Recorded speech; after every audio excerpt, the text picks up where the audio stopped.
I forgot. Oh, okay, cool, awesome. I forgot to check if the camera was actually focused because the way I have my setup arranged, every time I leave the studio, I turn everything off. So sometimes the focus gets like reset or something. But hey, how's everyone doing? Welcome to our Friday live stream. My name is Leal, as you guys already know. My name is actually Abraham, but I don't like how Abraham sounds in English, so that's why I like saying Ave, okay? So, hello everyone, and welcome to today's stream. Today, it's Dragon Day, so we're gonna be doing our dragon. We're gonna be working on Likiri. Well, no, that's not his name. Likiri is the meme that we got from the, what's the word? From House of the Dragon a couple of episodes ago. If you guys haven't seen House of the Dragon, I think it's a really good show. This season was definitely a little bit on the slow side, but I think it's a really cool show. The effects are like supreme, like the character design, like the costumes, always amazing, always amazing. Idiot Rust, how do I claim the discount for Topogun? So when you enroll to Topogun, to the Topogun course in my site, you are gonna get an email, and the email will tell you a series of instructions that you need to follow, which is pretty much just email the guys at Topogun. I'm gonna provide the email right there. Copy me on that email so that I know that you are asking for that license, and yeah, that's it. They're gonna contact you back. They're gonna give you probably like a coupon code that you can use on their store, and that way you're gonna be able to buy your license. We've had several students that have gone through that process. Sometimes they do take a little bit longer to answer because, as I mentioned before, I think there's only 2 people on the Topogun team, so it's a super small studio, super small team doing amazing software like Topogun. But yeah, that's pretty much it. Did I like the movie, the Wolverine and Deadpool movie? Yeah, really good movie. I really enjoy it. Okay, there was another question over here. Is it necessary to delete UVs, or can we just start with camera-based? For what, Solid Mango? What exactly? Do you find that gizmos, for example, in ZBrush better than the G for grab are? No. I see, you guys are too young for this, but back in the day, here, I'll show you. Back in the day here in ZBrush, we didn't have the traditional gizmo, this gizmo that we have right here. We had this thing called the transpose line, and it was horrible. This thing right here is how we used to move things inside of ZBrush, or rotate or scale. It was just like a mess. I did not like this tool at all. Once you used it a lot, you kind of like got used to it, but this was, again, like not too long ago. I think the gizmo, the new 3D gizmo, has only been around for like, I want to say like 7 years, maybe 8 years. Like, it's not that, like, I consider it relatively new, especially since I started using ZBrush in 2011. So yeah, this gizmo is fine. I like it. To be honest, I prefer gizmos where you can actually click on the little things. I'm used to that because I started using Maya, so that's how I've been using it, right? But I don't dislike the G stuff and the scale stuff and all of that. I really like the shortcuts where you press like GC, GX and stuff like that, and it just like snaps it. Oh, that's a tongue twister. Snaps it to the specific axis. There you go. Naruto. Oh, look at that. We got Naruto here. See, I've never watched the Naruto anime, but I know how big it is. Like, I know how important it is. Maybe one day I'll watch it, but I know it's like, what, 1,000 episodes? Like One Piece, right? It's like forever. Ambush Cape says, hey man, enjoying your Maya World tutorial. There you go, man. Thank you. Let's say your model is ready and the next step is UVs. So it's necessary to first delete UVs. I always delete UVs just in case. It's kind of like a habit of mine, but technically you could go directly to camera-based projection, Solid Mango, and that's gonna work as well. Okay, guys, so remember I told you I have a little bit of something that I'm working on, and I need this dragon head. So this stream today is going to be kind of like a not double-edged sword, but it's going to serve 2 purposes. Of course, we're going to be sculpting and we're going to be having fun and stuff, but also I want to explain what we're going to be doing. So out here, outside of my studio, I have a room. I'm going to try to draw it with a little bit of perspective, not too much. There we go. So this is my room right here, outside of the studio. Over here, I got like a bookshelf. And over on this side, I have a couple of tables where I do my miniature painting. Right there. So on this area, there's a table. And this is going to be my game room. Okay, this is where I'm going to be playing with my friends D&D and all that stuff. Oh my god. Looks like we're gonna start with our allergies. So I'm doing a little bit of decoration. I added a couple of wooden boards here on the corner.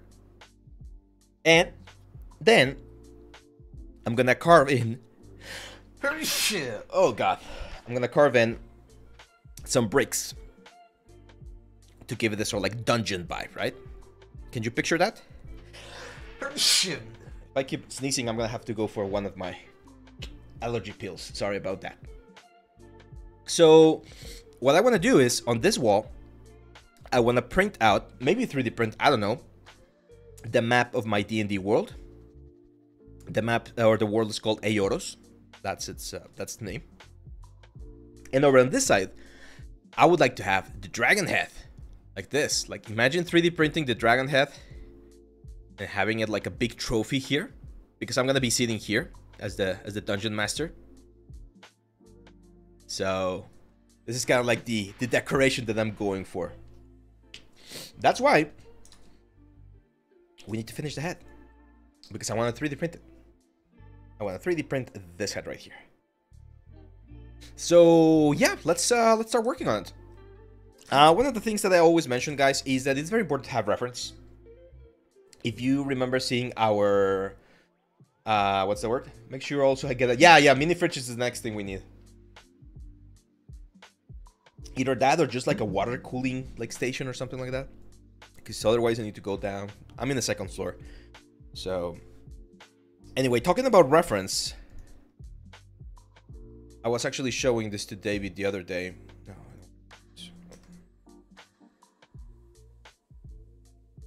Which was a horned lizard. Have you guys seen this amazing animals right here?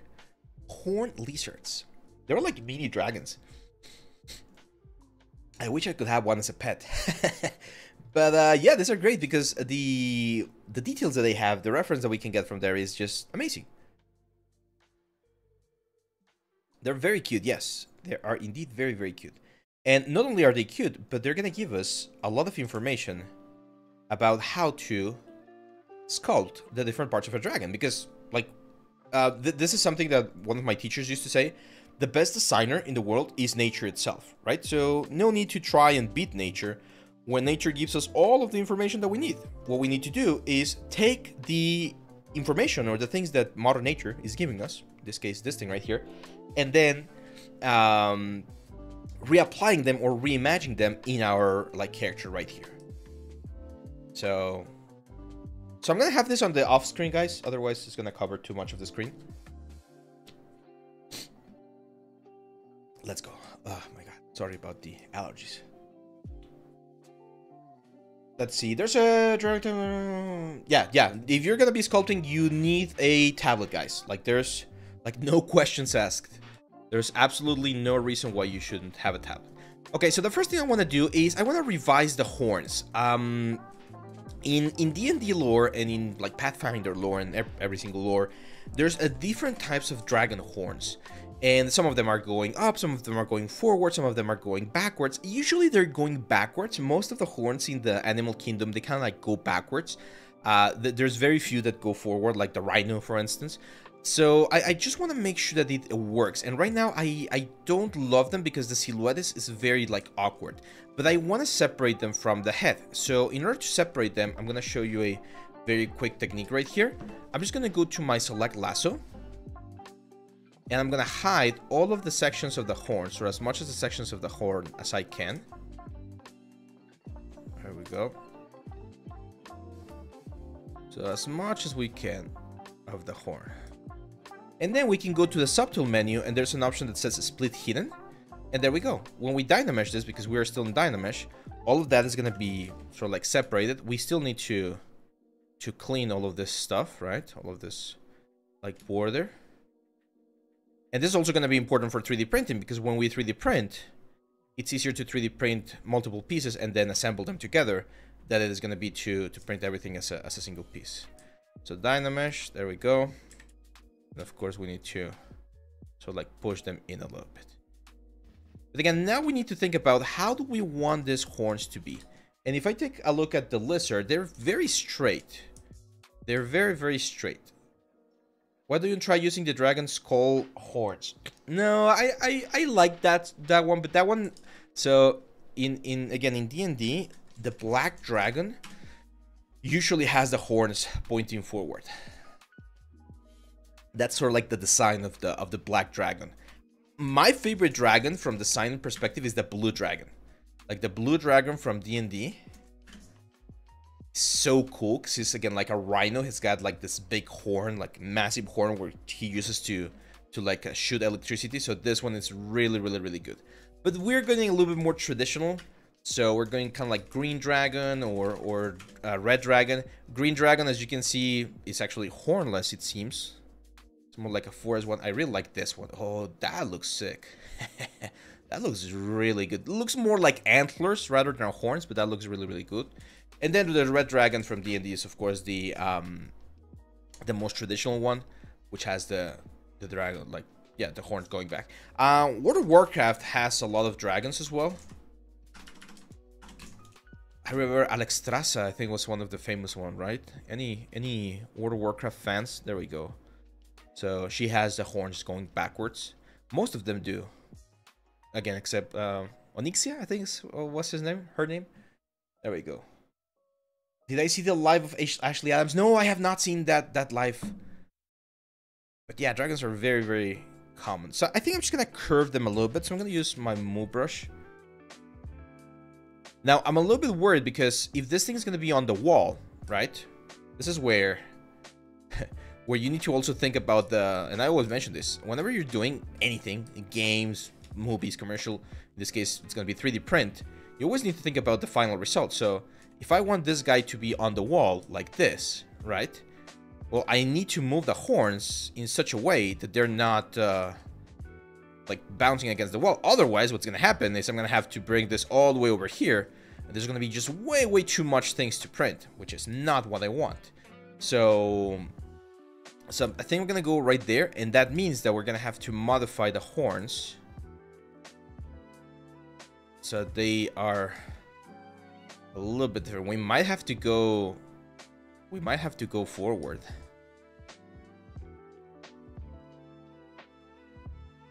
That doesn't look that bad.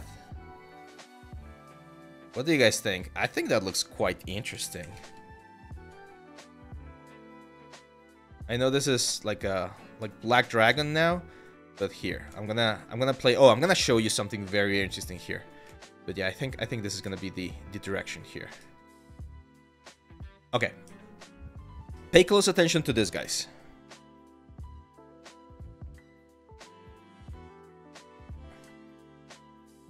Because this is a very important thing about the sign.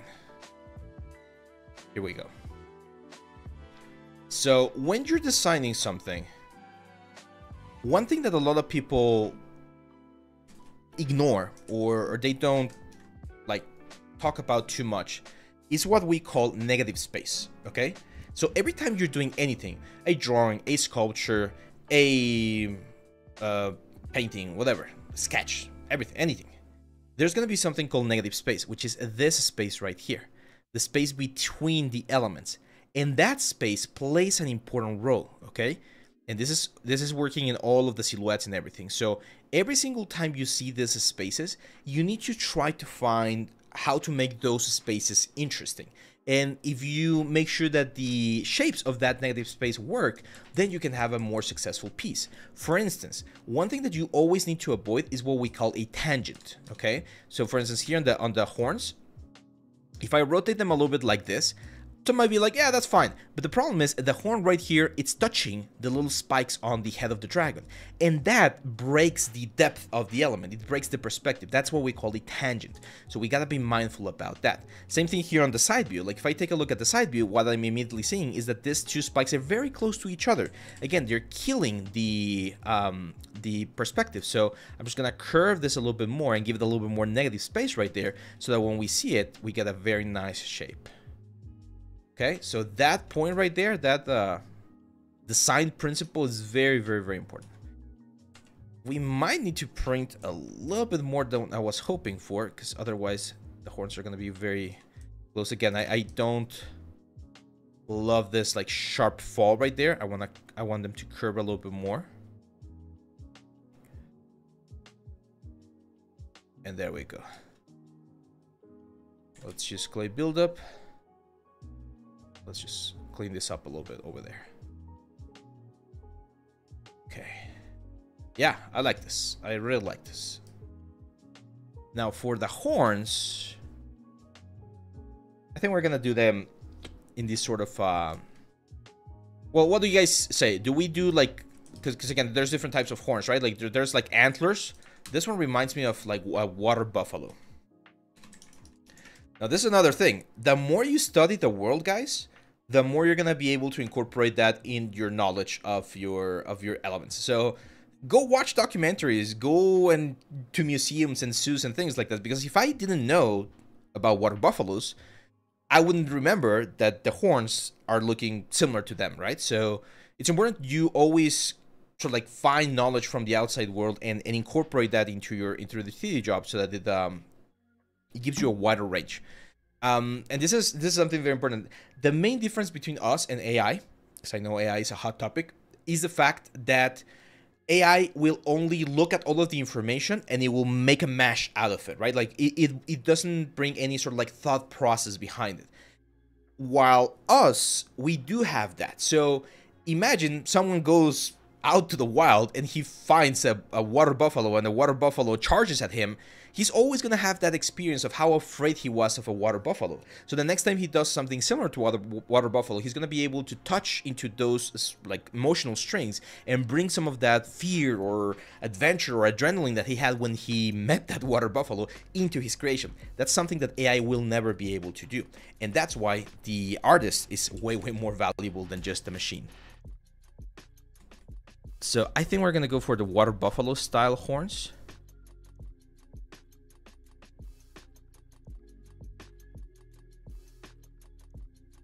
Let me isolate them real quick. One thing I'm going to do here is I'm going to use Stream Dynamic to start flattening them a little bit. They don't have to be perfect.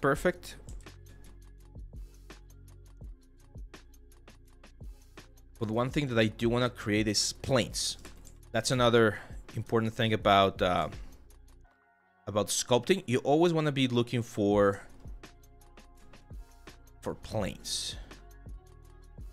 So for instance here, I can see one plane that goes in this whole direction towards the tip.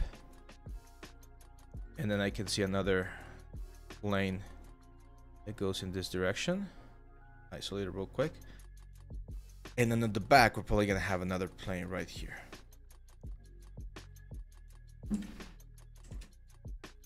Let's inflate all that. Since we have Dynamesh, it's very easy to just create new forms, new masses. Am I gonna break the symmetry? That's a good question. Should we? Should we do like one broken horn and the other one, like maybe one chipped horn? Like, yeah, we'll do it. We'll do it. We'll do it at the end though. I usually wait until the very end to break symmetry. I know some people like to break symmetry beforehand, but I personally like to wait a little bit. Now here, I'm also gonna add a little bit of an angle. You guys know I like a little bit of stylization on my stuff. So you can see there's a little bit of a sharp angle right there.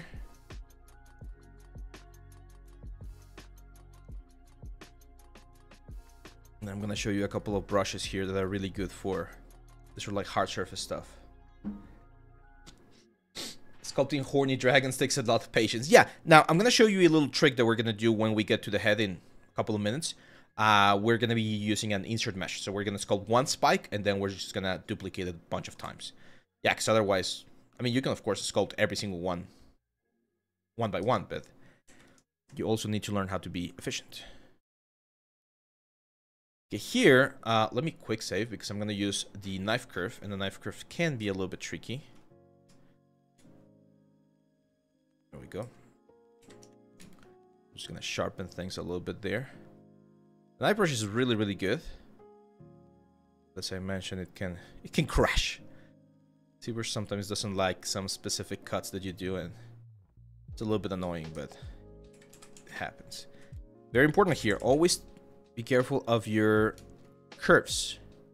The world, the natural world, plants, animals, everything, we follow a lot of S-curves. If you've taken my very old animation course, I talk about that. And then it's one of the principles of animation: curves, arcs. So everything always follows like a clean arc right there. That's what I'm trying to do. Oh. I want to make sure that the insertion right here is working properly.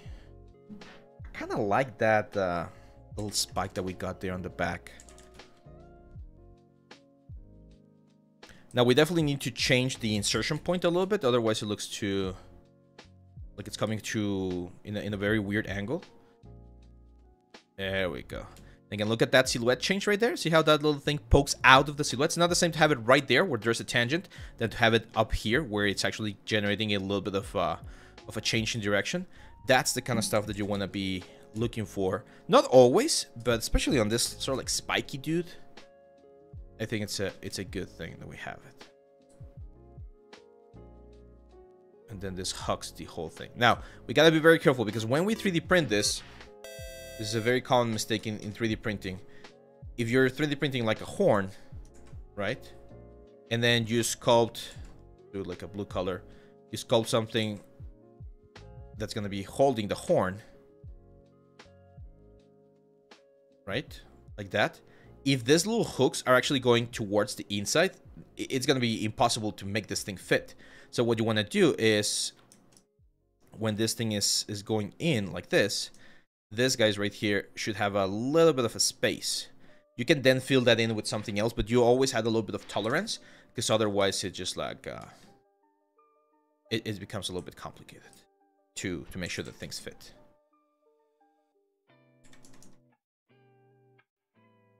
Okay, so bring this.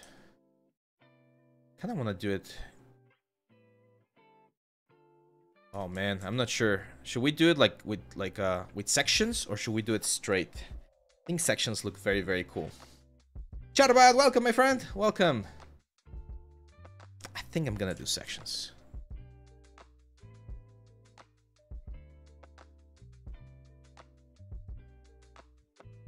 It's just like a more interesting thing.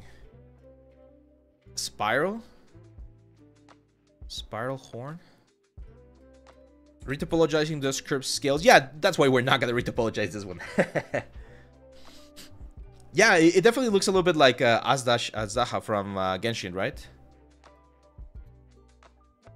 Because that one's also so like a chunky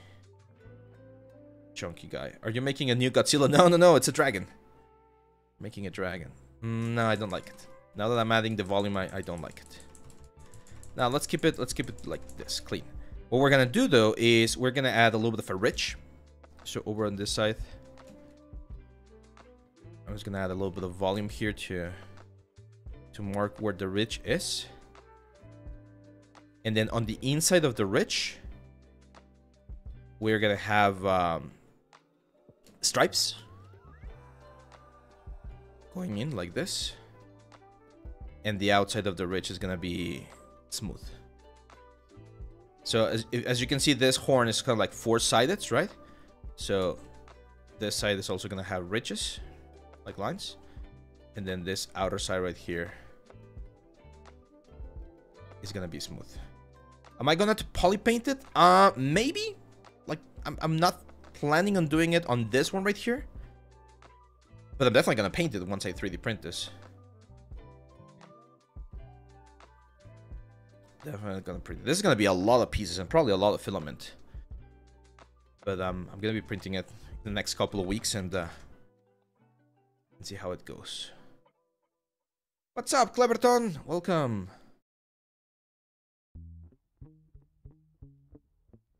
Now things usually taper down, so it's important that we start with like a big chunky horn, and then as it goes into the end, like this is how horns grow normally. It smooths out a little bit more, right? I don't mind having a little bit of imperfections I like following this sort of like Bob Ross method of sculpting, especially when I'm doing my own stuff, where I just like go with the flow, just add forms, clean it up, add more form, clean it up, and see where things go. Again, kind of like happy little accents. I know some people are a little bit more clean on their work, but if you've seen my tutorials, I always go this way, and then later on, if I need to clean things up, I'll of course clean them up. There we go. So I think that's a good point right now for the horns. Again, just like a basic sketch. A very basic sketch here. I kind of, since I have that sort of like break right there, I kind of add another break right here. Can make it a little bit more angular. Might need another ridge right here.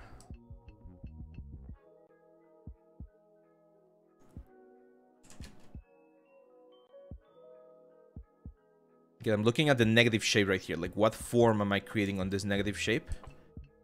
And that's what I'm sort of like going for. Filament doesn't capture. I mean, if we print it really big, it will capture a lot of the detail. Yes, it's not gonna capture like micropores and things like that. That's more for like paint job. But yeah, Nidus, that's the plan, to make it a trophy head. I mean, we're eventually gonna finish the whole dragon. You can see the whole body right there. But I wanna finish the head so that we can start the 3D printing process, because it's definitely gonna take a while. Of course, I'm gonna try to minimize it by hollowing areas and making sure it's as optimized as possible. I don't want to waste like 40 kilograms of filament. There we go. That looks good.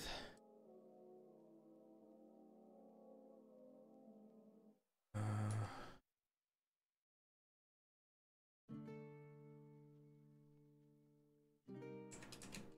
we go. Do you paint the model? Yeah, I would definitely need to paint it. It would be a very simple paint job, to be honest.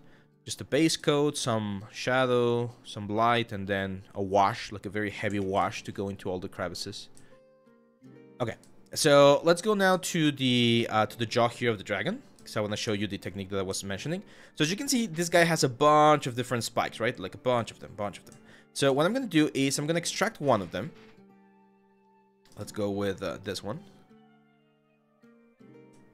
Let's make sure to remove all the unnecessary things. There we go. And again, I'm just going to say split hidden. Let's go over here.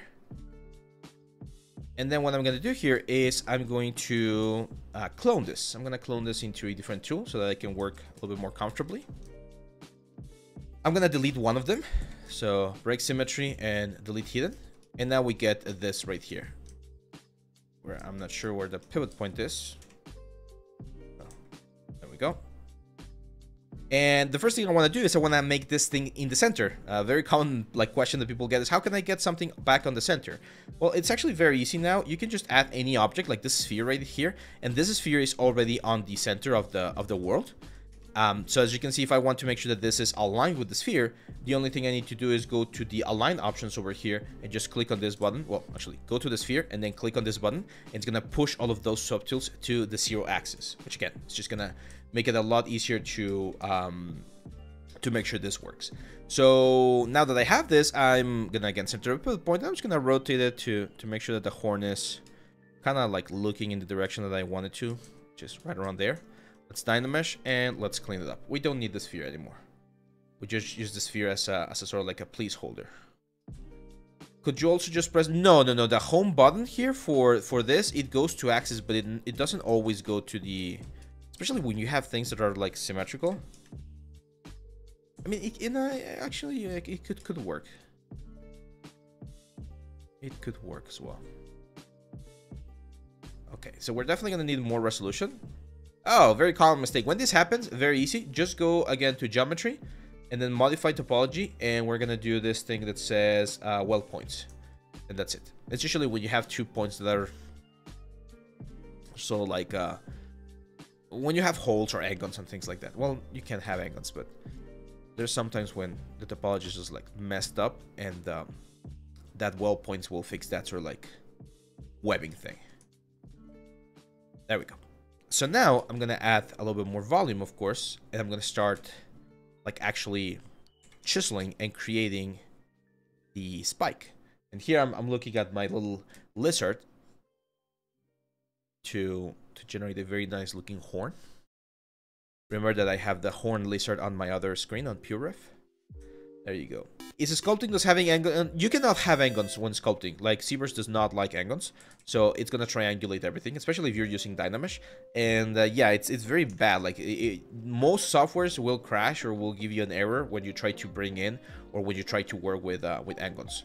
That's why I always tell. There was a little bit of a debate last time we did a portfolio review, because there was someone that did an ATTA walker from Star Wars, and there were a lot of angons in flat areas, which is, again, fine for modeling, but if you're gonna sculpt this or do other things, you definitely need to clean them up. At least triangulate them. It's just one click, you triangulate everything, and it just looks better. But ideally, you want to create like a little edge flow or a little edge loop or something to make it look nice. Yeah, no, it's gonna be high up in the room, so I don't think there's gonna be any risk of someone accidentally poking himself. Imagine if Leal dies from impaling himself with his own dragon. That would be a funny way to go. Okay. Now, I don't want to do extra work. I'm lazy. Or, as we like to call it in the 3D world, efficient. It's efficiency. So what I'm going to do here is I'm already going to start... I'm going to remove Dynamesh. We don't need it anymore. And I'm just going to add one more subdivision level. And I'm going to start adding a little bit of the details that I would expect to have here on the elements. Now remember that, again, since we're going to be 3D printing, we need to exaggerate the details way more than you think you would normally do. When you're doing texturing or you're doing games or things like that, you don't exaggerate things as much because you want things to be subtle, you want things to be realistic. But in 3D print, you're always gonna lose a little bit of detail. So that's why I'm gonna go in here and really carve in these lines right here, because when we 3D print, a lot of that's gonna be lost. And after sanding and painting and priming and a bunch of the other details, you're gonna lose a little bit of things. So you definitely want to exaggerate things more than you should, or more than you would normally do for 3D printing.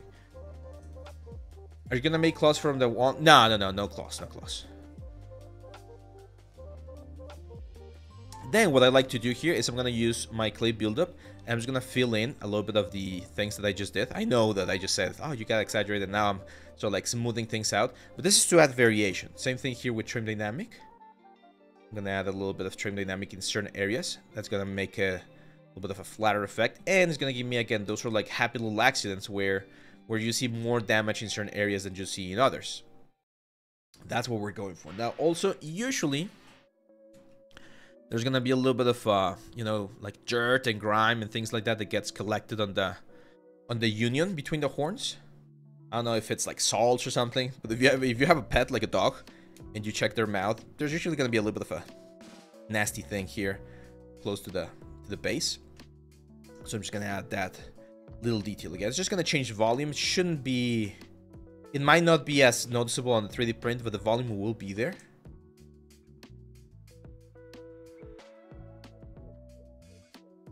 Yeah, we can do that, Osmos. Actually, that's a good one. The thing is, not a lot of our audience 3D prints. I know some of them do, but not everyone. So when I've tried doing 3D print content, sometimes it's not as engaging as other parts of the content. Yeah, the submissions are already open, my friend Nishank. So if you wanna go to the Discord, the post is already up. Okay, so here's horn number 1. Now I'm gonna duplicate and hide one, and I'm gonna do horn number 2. This one is gonna be a little bit longer, a little bit straighter, and of course I need to change the elements a little bit. So I'm gonna use another brush that I really like. It's here in the brush section.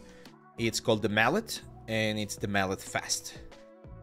And this one is a little bit more aggressive. So with this one, I'm gonna change the planes a little bit more. And as you can see, you can generate some very interesting cracks. And then if you combine that with the trim dynamic to clean some of those elements,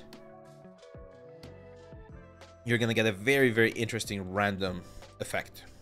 Really good. I really like that brush right there. I actually have it over here on my UI.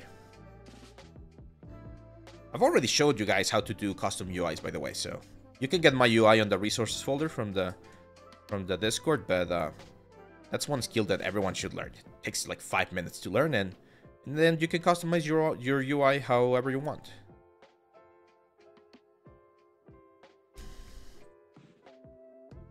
Do you have a filament 3D printer or the one that uses liquid? I have both. So I have an Elegoo. It's the Elegoo Saturn 3. This one right here. This one, which has a big printing volume. I use that one to 3D print Duncan over there. I cannot show it because it's very big. But I've also printed like this goblin head right here. So this one was from one of our streams, I think. I'm not sure if I did the goblin on the stream or if I did it off stream, but that's one of my little creatures right there. And then for filament, I got the Elegoo Neptune 4, which is a big filament 3D print. This one right here. Well, this is the Pro. This is a smaller version. I got like the big version. So yeah. Yeah, Duncan came out pretty cool. He's right there on my top shelf right now. Okay, so what you want from this brushes right here is have a good variation, right? Good enough variation. So I think this one's good. Now I'm gonna duplicate again, and this one, let's make it a damage horn. So I'm gonna again trim dynamic here. No, I think it's the 4, Neptune 4 Max, the one that I have.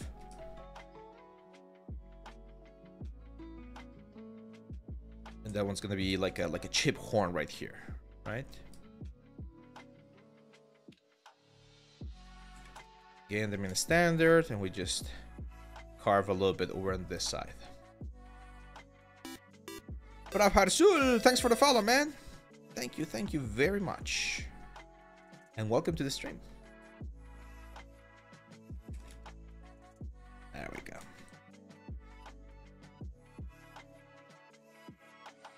Now again, to have a little bit of variation, I'm gonna cover the initial sort of like things that I did right there.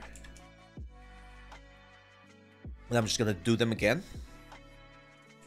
And like the odds of me having the exact same ones is gonna be quite low, right? So this is gonna ensure that every single horn that I'm doing has a slightly different variation. I'm working quite fast right here, guys. Remember that in the stream and in the content that I normally upload to YouTube, I tend to be very fast to keep things active and entertaining. But in the real world, in a studio environment, like you can take a little bit more time. Of course, you cannot take all the time, right? But you can definitely take a little bit of time. Okay, cool. So now what I'm gonna do is just gonna go and make sure that all of them are facing me. I'm gonna click on the first one. And one thing I do recommend is renaming this. I'm going to call this, for instance, this is going to be Horn A. Horn A. And then this is going to be Horn B. And this is going to be Horn Z. There we go. And once you have all of your horns, it's just a matter of going to the brush menu and creating an insert multi-mesh brush. And there you go. Horn A, Horn B, Horn C on your stuff. So now we can go back to the dragon. Let's delete that one. We don't need it anymore. And I'm gonna go to the chin itself. And what I want to do first is I want to remove all the spikes, right? Especially this big ones right here. So with trim dynamic, I'm just pushing them towards the inside. Dynamesh. There we go. This one's right here. I don't think they're gonna be spikes. I think there's gonna be part of like the skull or something. So we're gonna keep them and just like go from there.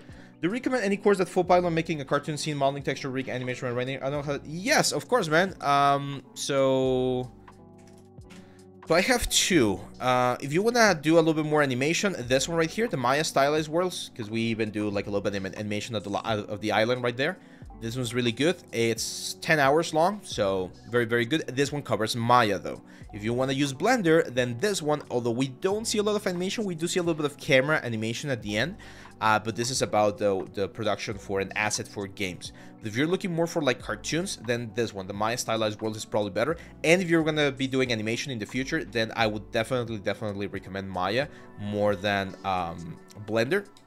Not because Blender is bad with animation, Blender is good, but because you will see, or more studios will be using Maya for animation than Blender. Okay, so now that we have the clean area right there, we jump to a new subtool and we use our newly created brush right here. And that's it. We just position our horns.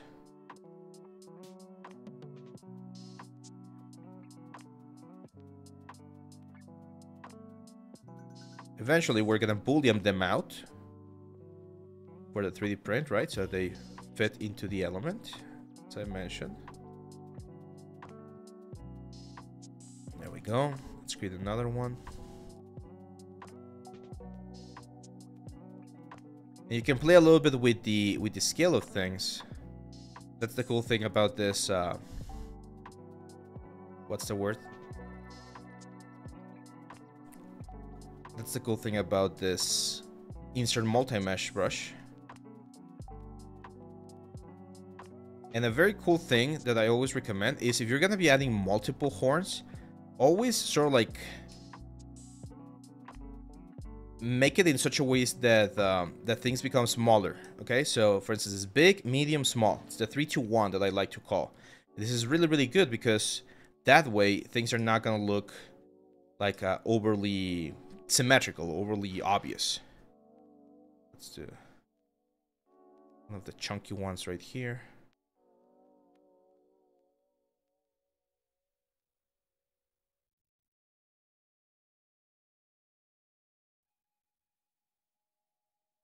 So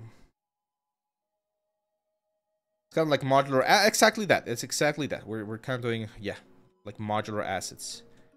But you can do this with claws, you can do this with teeth, you can do this with horns. There's a bunch of different things.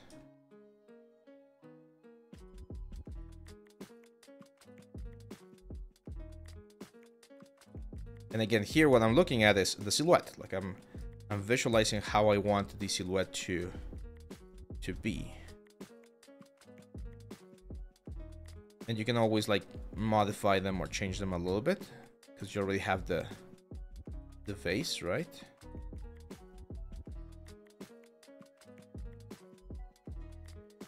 If you need them to be a little bit thicker, a little bit thinner. I kind of like the sort of like random thing where it's going in multiple directions. Like not all of them are in the same way. Is there a way to place the 3 at the same time? No, but here's what you could do. If you go here to the horns, for instance, let's append a sphere or like a cube.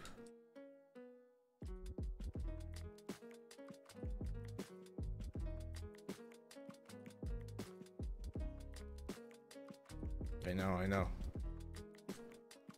My God. Hey, Rush, come on. I know. There we go. So we can place one plane right here. We need the plane so that we can draw something. And then on this plane, we draw one.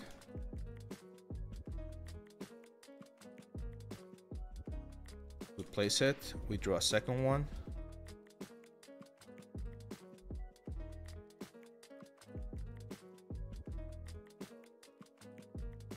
Then we draw the third one. Like that. Then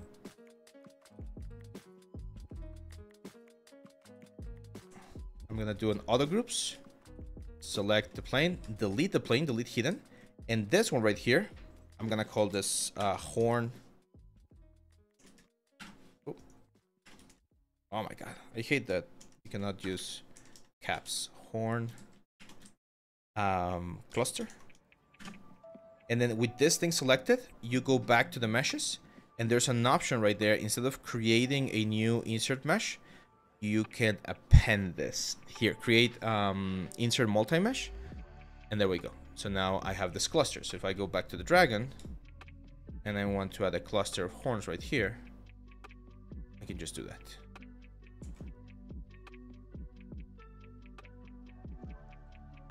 Does that make sense? That's how you could do it.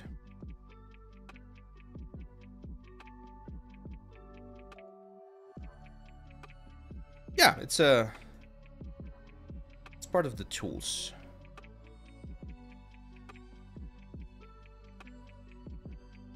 Now, for instance, this one right here, for some reason got masked out. And if you want that brush, guys, I can give the brush to you after the stream. Just let me know and I can upload it to the resources. Or I can sell it to you for $25. Nah, I'm just kidding. Okay, yeah, there you go. So now we have all of those horns. I think we just need one more right there. So I'm just gonna add this horn B.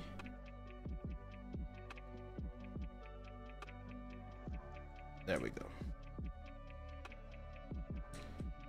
And that's a cool thing. I think we can add a couple of more small ones.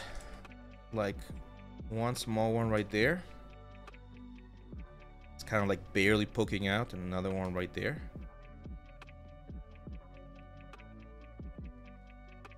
Yeah, I really like that. And of course here we just do a mirror and wealth. Have them on both sides. And that's it. Later on, of course, we can add a little bit of asymmetry by breaking some of the elements. I think it's a little bit too big on some areas, so I'm just gonna grab my move brush and just make the horns a little bit smaller in certain areas, because I do want to have those like little spikes and stuff, but maybe it was a little bit too much. Okay, cool. Now we can go over here and start with the head. Could you do a live showing how to set up the support in the resin printer? Yeah, I've done some of that in some of the lives. But as David is saying there, man, I do have a full course where we do a full statue. I haven't shown the statue in a while. Should I show it? Do you guys want to see it again? Who hasn't seen the big statue? The big Duncan statue?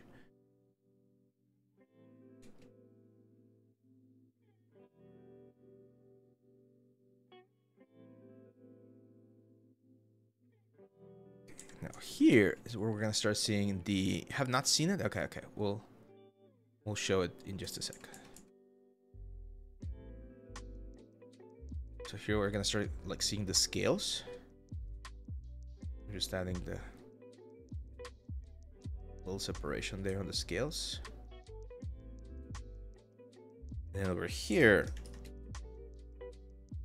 this is gonna be actually part of the. I mentioned part of the dragon, right? So instead of having those very soft curves, it can be a little bit more pointy. It's kind of like protrusions or elements from the bone.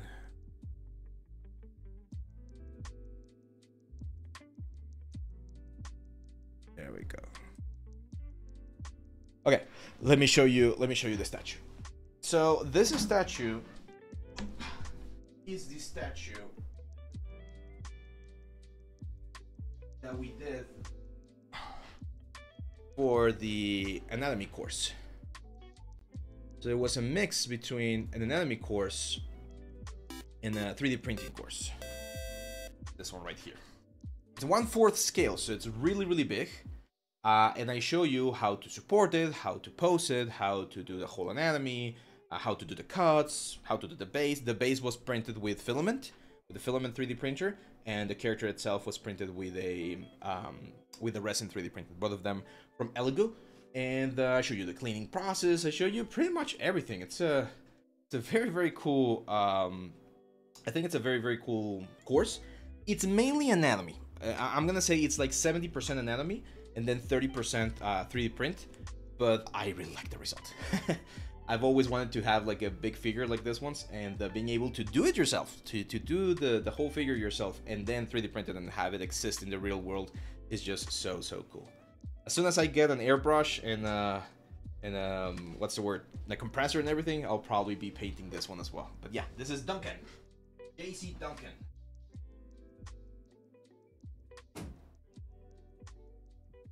There we go.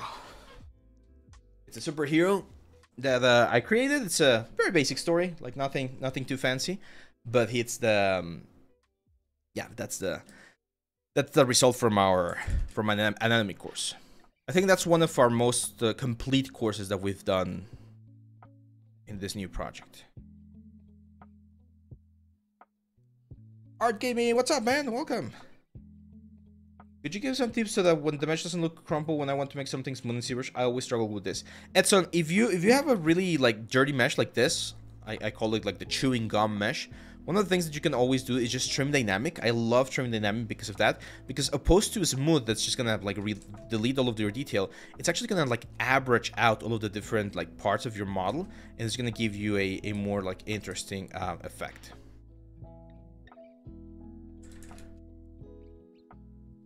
Now, well, not dragons, but lizards and every one of these characters. Usually the mouth, as you can see, it's made out of like a lot of like scales. So we're gonna start drawing up the scales. We're still gonna respect the shapes that we have right here. So for instance, this scale that I'm gonna add here is going to be... We definitely need more Dynamesh, so I'm gonna increase the resolution. I'm gonna use them in a standard to start drawing these scales right here. These are gonna be the mouth scales first. And scales tend to be quite flat.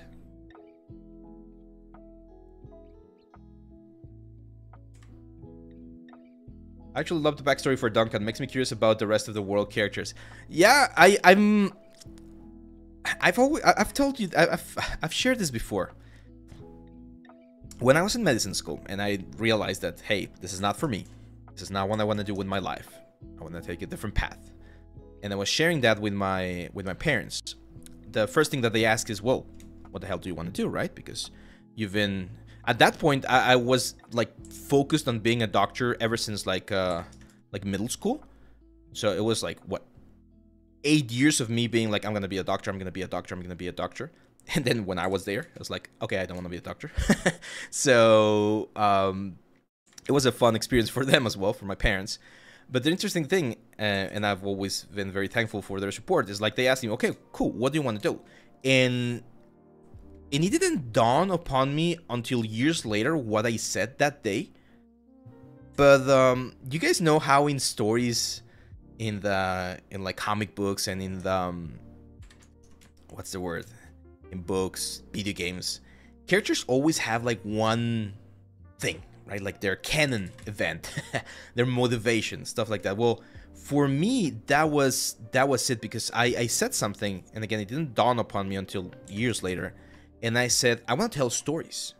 That's what I said. I didn't say I wanted to be a 3D artist. I didn't say I wanted to do video games. I didn't say I wanted to, what's the word? I don't know. A bunch of different things I could have said, but I said I want to tell stories. And then I said, I want to tell stories, and I wanted to tell stories through video games, right? So whenever I'm doing these projects, especially my own projects, it's always very, very fun to come up with those stories. To be able, as you say, man, to create your world, to create the characters, to create the stories behind it. It would require way more time and energy to really develop them into something that could be commercial, right? Like an IP or something. But just like telling those stories, or like I do with my D&D group every week, or every couple of weeks, just being able to do that for me is just like so cool.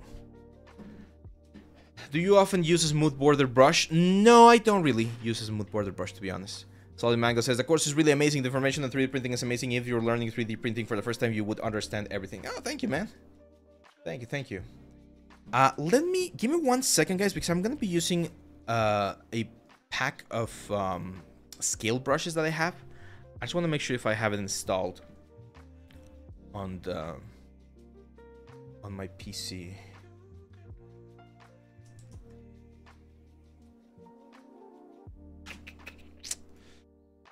I don't remember if I have it. Give me 1 second. Should have it. Is it here? Lightbox. Office. Brush it. The thing is, every time I update ZBrush, a lot of my like old alphas remain in another place.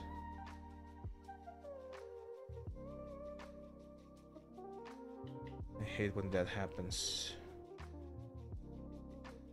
No. Okay, I'm gonna have to download them again. Give me 1 second, guys. Give me 1 second.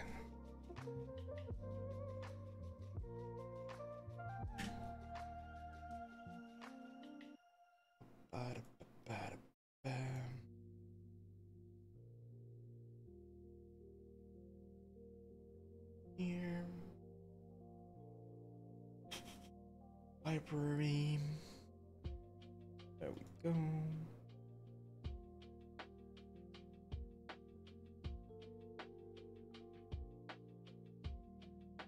Okay, so when you download brushes, like this one that I'm about to show you, this is not mine, but I bought it a couple of years ago. This is from Marcus Weenie in ArtStation, really good artist, and he's got these things.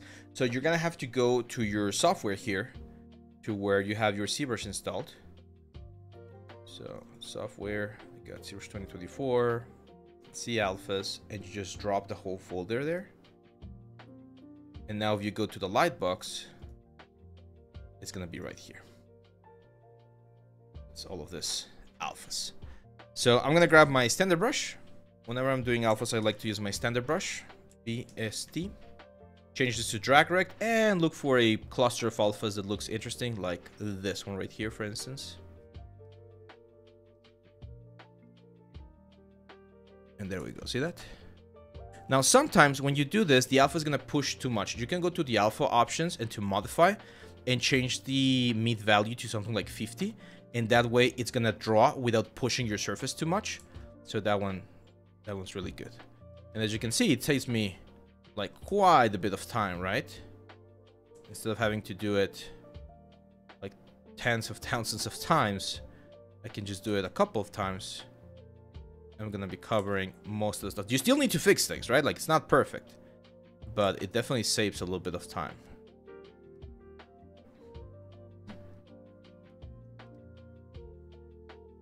Let's see. I'm late. I'll have to check the recording later. Yeah, all of the recordings, guys, they're always available. They're gonna be available here. I'm gonna break the symmetry, for instance. Alvaro says, thanks, Abe, for the mentorship the other day. Totally worth it. 100% recommended. There you go. You're welcome, my friend.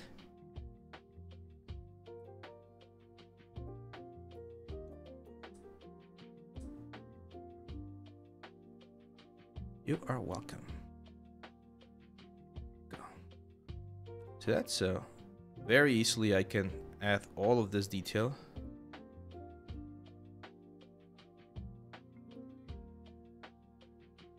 If I was doing this for a game or for like a cinematic character, I would be way more careful with how I'm placing this. But again, since this is for 3D print and this is going to be on the wall, I mean, you don't need that much, right? So now that I have this, it's time to do a little bit of cleanup. So especially on the areas where things are like way too intense, we need to clean a little bit up. There might be some areas like this one right here, for instance. Here, one recommendation I have is change your alpha to alpha 44 on the Damien standard, so it's a little bit sharper, and you can actually carve in. And for instance, here you might need to create your own little like scales. I'm gonna add a little bit of like a gum. Eventually, I'm gonna dynamesh everything. And you might be wondering, well, isn't that a little bit too intense on the height of the scales? Again, remember that we're gonna 3D print, so if we don't exaggerate things, things are not gonna be visible. Is this available in the resale? No, this is not, man. This is one I bought again from Marcus Whitney on the ArtStation. I think it was like $10 or something like that. And when I was a student, when I was learning, I always had this sort of what's the word? I was always very against using alphas because I always thought it was like cheating. But then you realize it's not cheating, it's just like part of the process. So eventually, guys, as you like become more of a professional artist and you keep growing as an artist, you're gonna get a library. You're gonna start like downloading alphas, models, base meshes, materials, HDRIs, all of the things that you can get. That's cool. It's fine. The important thing is, and this is my, what's the word? This is my main advice for anyone using resources, is that you should have the skills to do whatever it is you're using the resources for, right? So I know I could create this alphas right here. All of this. Like, I know how to do them. I've done it before. However, doing this, right? Like, if I tried to do all of this alphas right now, it would take me, I don't know, like 3 or 4 days. So it's more valuable for me to just download an alpha than it is to do every single time. But there might come a point where like, hey, you know what? I need a very specific scale alpha. And even though I looked online, I can't find anything that really works. Well, that's when you use the skill. Same for the base mesh. Like, hey, you want to do a human character and you want to start with the base mesh, like ones from the ones from here from Zeros, like Nick or the demo soldier or whatever. Fine. But you should be able to do a human body from scratch, because the day they ask you to do a human character or a human body that doesn't have a base mesh, you're going to be in trouble.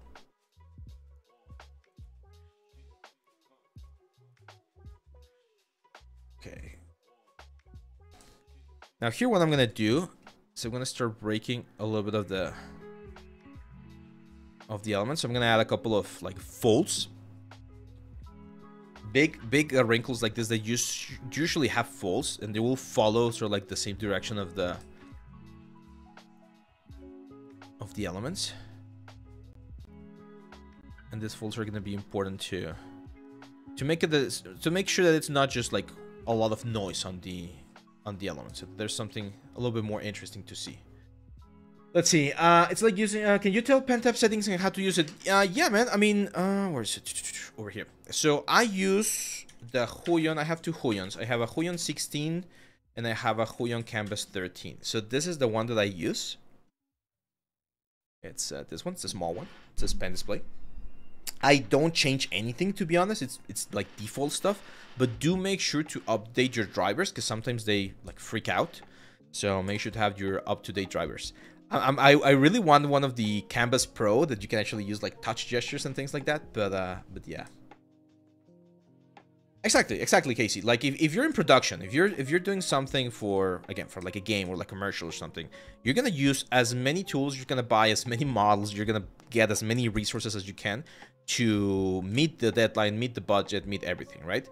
But if you're doing your own stuff and you want to practice and you want to be good at your craft, then it's a good idea to do this. See, I've seen a lot of people lately who go into Blender or into Unreal Engine and they just download every single asset from the marketplace and from the library, like all like free assets.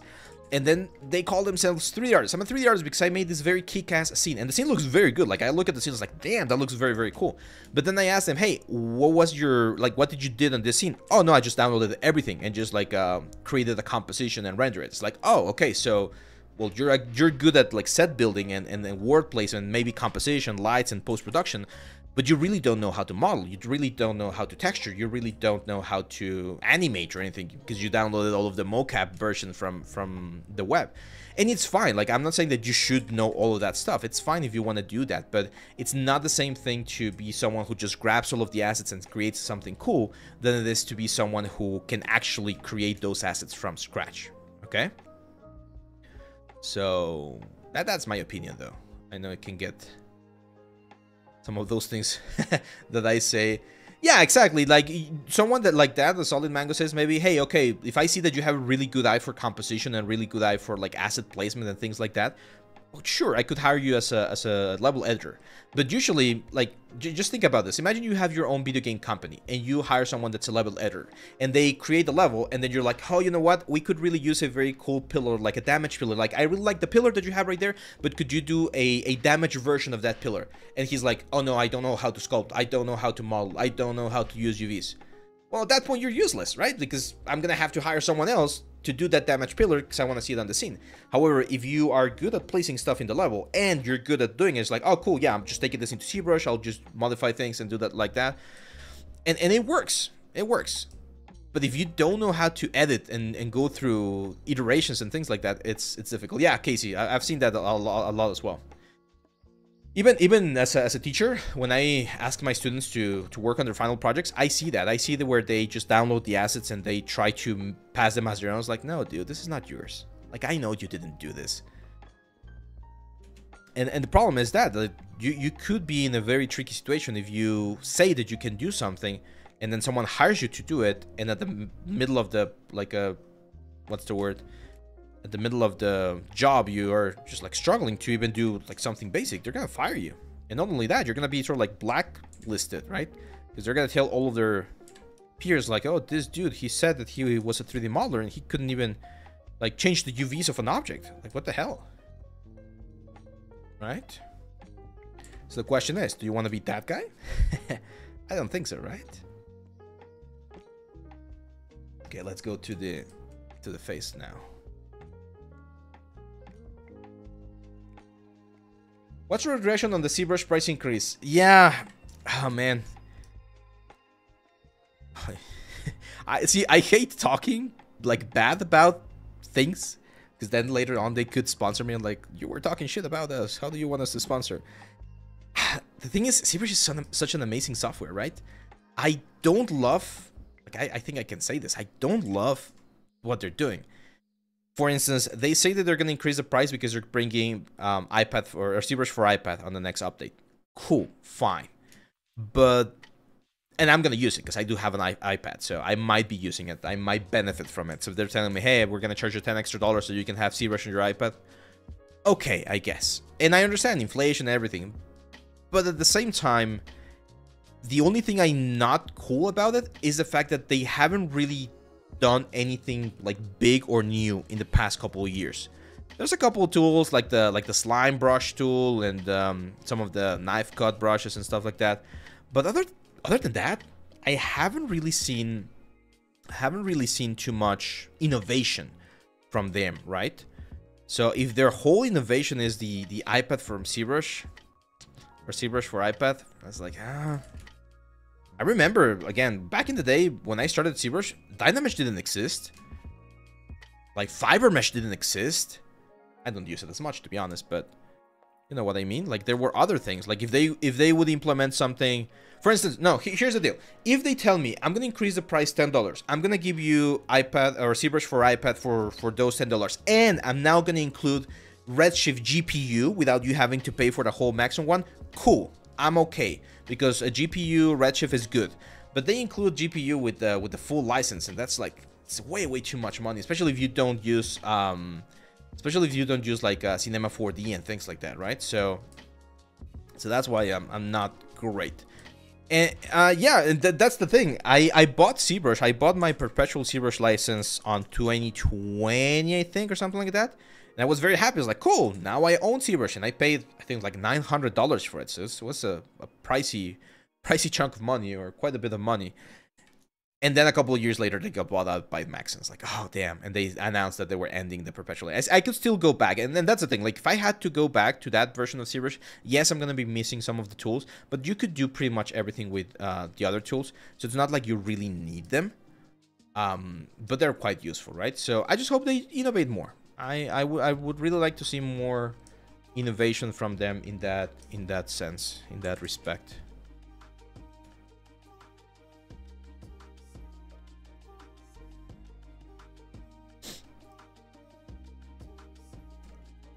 Yeah, Dynamesh was a game changer. Remember that, Casey?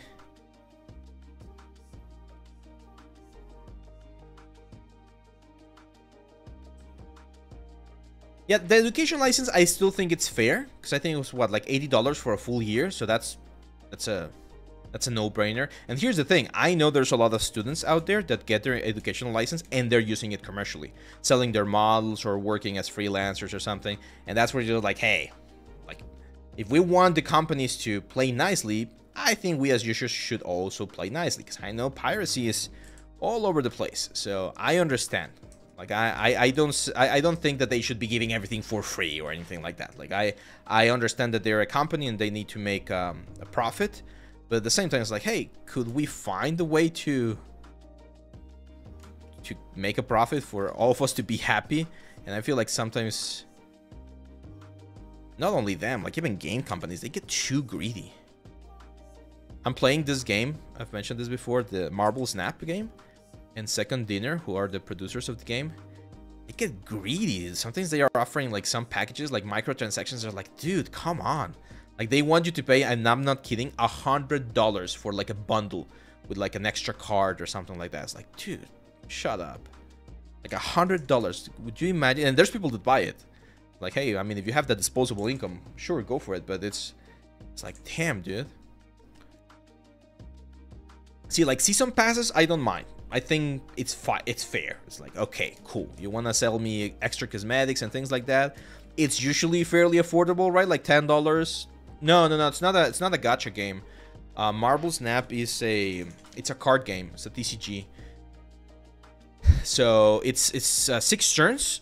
There's 3 areas, and you have an X amount of energy per turn, and you like play cards, and then whoever has the more points on 2 out of 3 zones wins. It's a very fun game. It's very fast. It's like 2 or 3 minutes, so it's really, really good. I like it. But again, like some of the microtransactions or the bundles that they sell is just like absurd.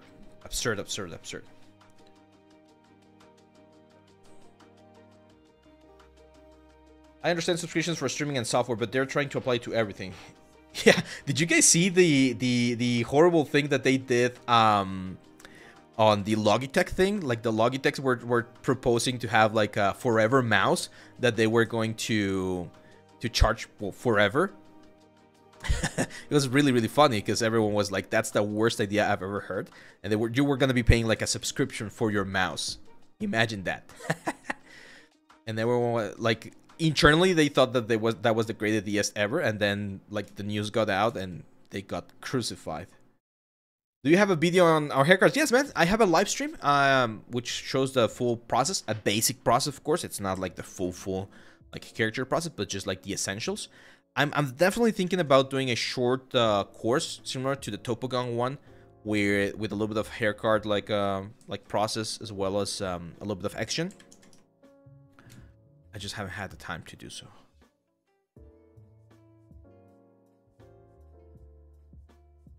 Okay. So the scales on the top part are gonna be a little bit different. I definitely need to, like, I know what I want to have here, so I'm just gonna delete everything for now, because otherwise that geometry is gonna be difficult to control. Yeah, exactly, Lemonade. It was kind of like went, and yeah, and I understand that most of them were microtransactions, but the thing is, they're very expensive. Very, very expensive. Like, it's ridiculous. Like, one new card, they have like series, like the tiers. So tier 1, 2, and 3 are like the free tiers, and then tier 4 and 5 are like the premium tiers. And sometimes and it takes a while to get to like all of the, for you to collect all of the first tiers, it takes a while. And I remember they were offering oh, we have, wait, let me save it because I haven't saved. They were offering one of the Series 3 cards for like $20. It's like, what? $20? I could go to the movies with that. Again, it's just ridiculous.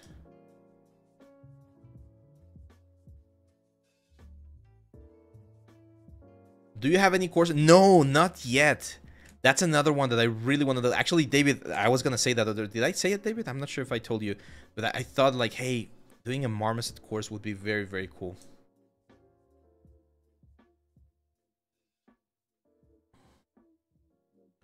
Okay, so let's add a little bit of scales.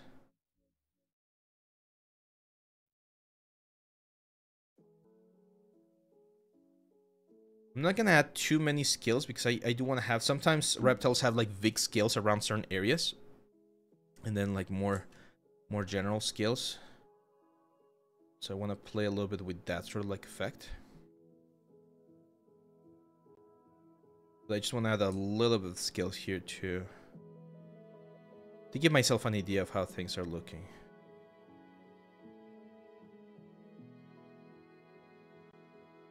Yeah, the art is really good, but that's the thing, man. Like, that's how they get you, man. Like, I buy on that game, I do buy the season pass. I haven't bought it this season. I just hit infinite last night. and the bundle, the gold bundle, which is like I spent $30 per month on that game, which is like, okay, that might be a little bit too much, but it's one of those games that I can play while taking care of my kid or before going to bed. It's just fast. It's on the phone, so I'm not sure what to do with this nose right here. Should we do the like a horn? What do you guys think? Or is that too much?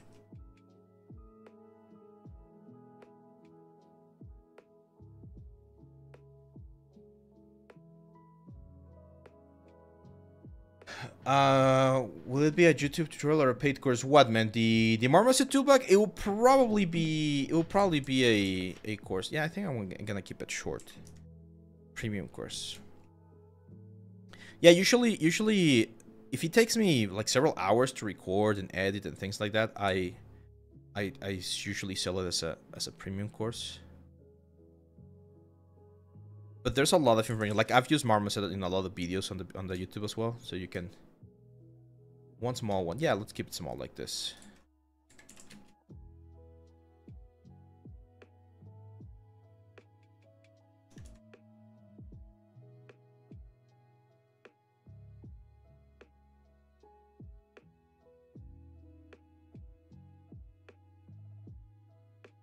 When doing skills, you don't use morph target Ave. For this one in particular, I'm not using it, Casey, because again, since we're just gonna do 3D print, I'm just going for whatever feels right. But if I was doing this on a again on a production character, I would probably do it with morph target. To be honest, if I was doing this for a production character and it was game and it was not gonna be like AAA, I might just wait until Marmoset and I will do my scale work over there. Well, I'm super interested in seeing how I always tend to do project low FX. I always do the Maya approach, Buildmaster. So anytime I start a new project, I'll go to Maya, I'll use the project settings and create my basic elements. Most of my stuff is in my assets folder, like the low polys and high polys and things like that. And then I go from there. Okay, so at this point, I'm gonna go back to Yokai. Welcome, man. I'm gonna go back to the horns, and we need to add some of the horns here on the top. So this one right here.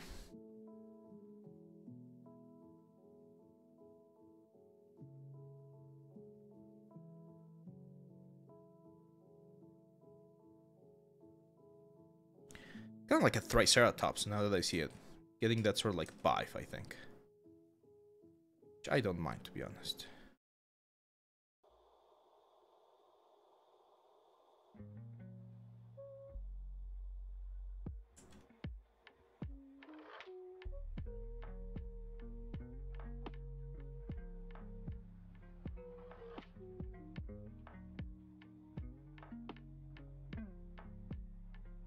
What's up? I've been watching for your reading videos. Very useful. Thank you, Lord Manuel. Thank you.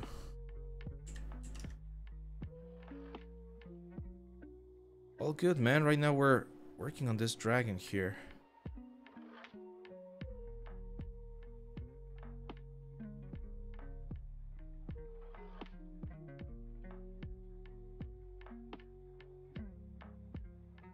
Now I'm gonna break symmetry a little bit. To add some like horns down the middle.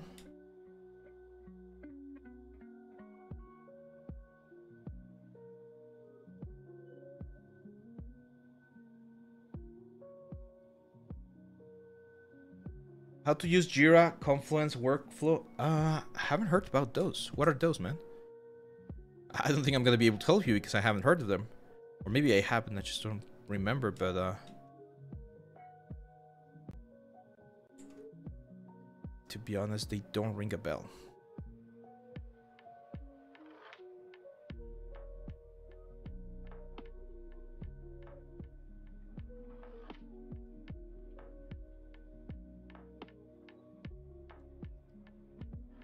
Go.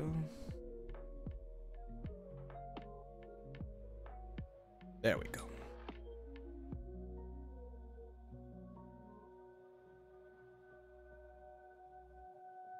Let's see how that looks.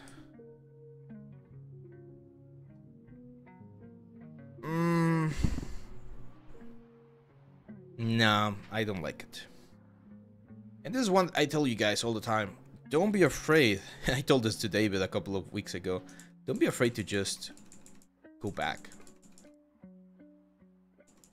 Focal shift is the hardness of the brush. That's pretty much it. So for instance, I'll show you in just a second.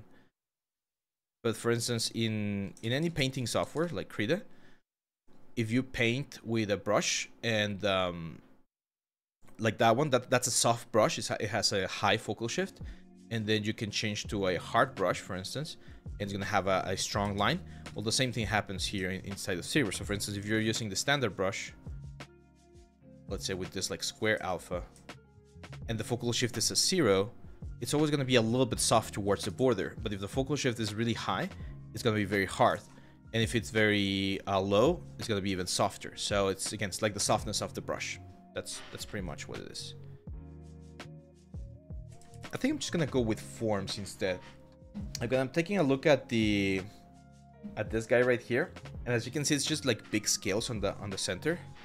So I think we might go for that. We can try using some of the big scales that we already have, of course, without symmetry.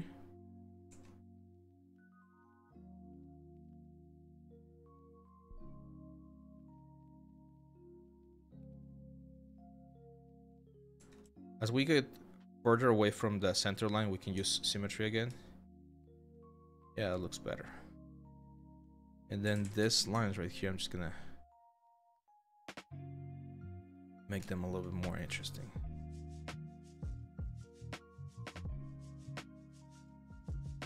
And just looking for those sort of like happy little accidents and see what happens.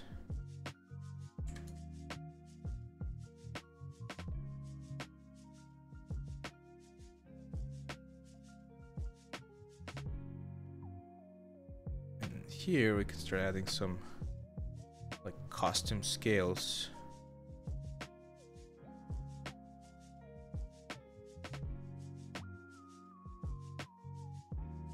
There we go.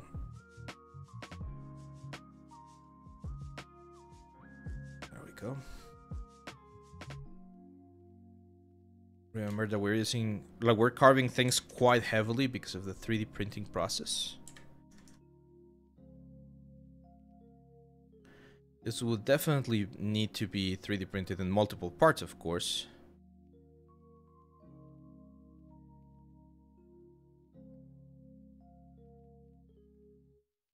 Now, one thing that we need to be careful of is what I call the rest areas. So there always has to be certain parts of the character where there's not much stuff going on. Horns are definitely going to be one of them. For instance, these horns are... These horns are rest areas, all of these protrusions. Could this be a horn here in the center? I kind of don't like that horn now.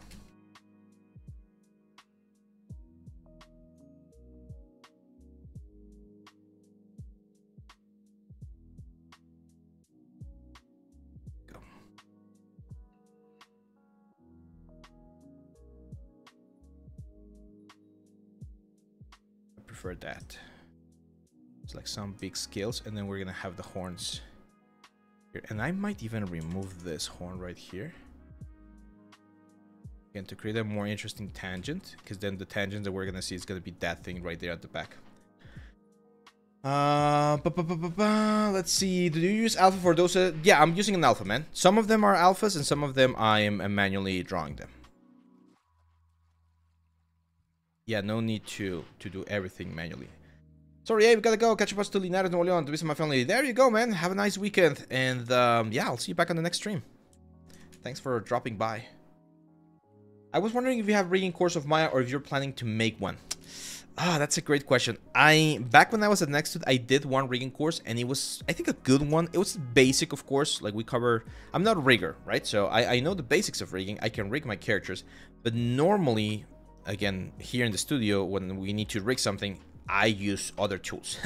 Like, unless I need to do a specific rig for like an object or something like that, most of the time I'm gonna be using other tools, right? Like plugins and things like that to rig characters, because it just takes too much time, and that's usually how they do it on big studios as well. Like no one's gonna be rigging everything from scratch, but I do think it's important to know how rigging works, like the basics of rigging. So I recommend, to be honest, checking that one out. I don't get any revenue from that one anymore, but if you go to Udemy, you can find that one. Just look for Introduction to Rigging in Maya or something like that, and I think that one's good. No More Workshop also has some really good rigging courses. But yeah, we'll see if I do another rigging course later. I did have a video on the YouTube channel. We did the rig for the Mind Flayer, and I teach like the very basics of how to create a rig, how to create a skin, like skin cluster and things like that. So you might want to check that one out as well.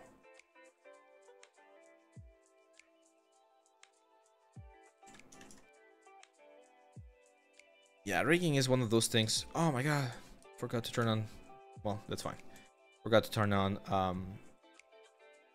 symmetry while working on this spikes.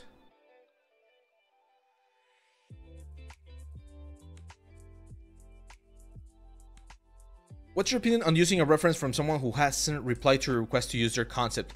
I would do. I would do it. When I was a Nomad, that was very common. Like you would start working on a project, and then if the artist never answered, well, that's it. Worst thing that can happen, like absolutely worst thing that can happen, is that once you publish your artwork, they tell you to take it down. But I've only had that happen twice in my 13 years of experience, and not to me, to some of my students. So I say it's fine. Most, again, I would say like 99% of artists are more than happy to see their work be done in 3D or be used in some way, as long as you're not profiting from it. This is very important, because then again, people want to play smart or play dumb and take advantage of others. No. Always gotta respect the artist. If you want to do something that's going to be paid, then you gotta wait for a response. You cannot just take it and do it. Just because on the internet, it's on the internet, doesn't mean that it's yours or it's free.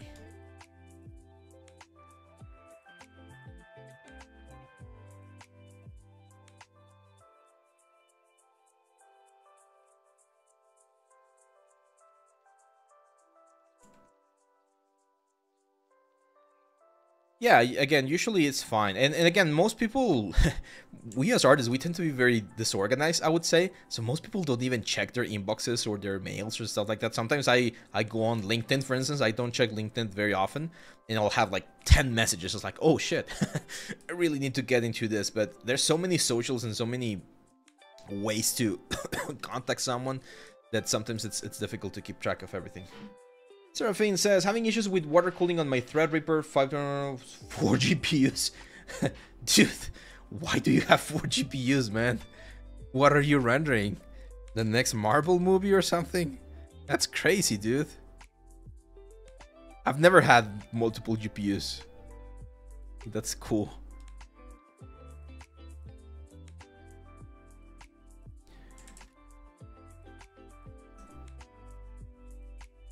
But yeah, I know the struggle working on a laptop. I have my laptop. It's a gaming laptop, so it's relatively strong. But every time I like try to render something on Blender or something, it just goes starts flying.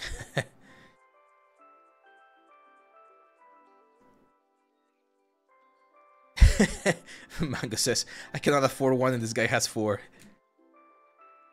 You'll get there, Mango. You'll get there. Don't worry. Yeah, I mean, you're probably doing like either super heavy simulations or a lot of GPU rendering to have the need to have 4, right?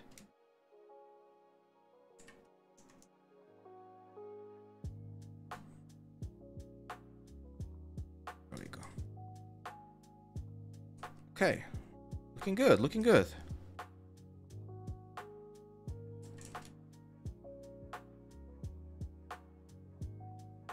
We're gonna add some damage as well, like Scar or something.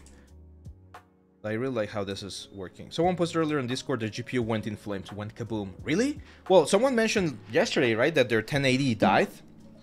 But I'm not sure if it went kaboom.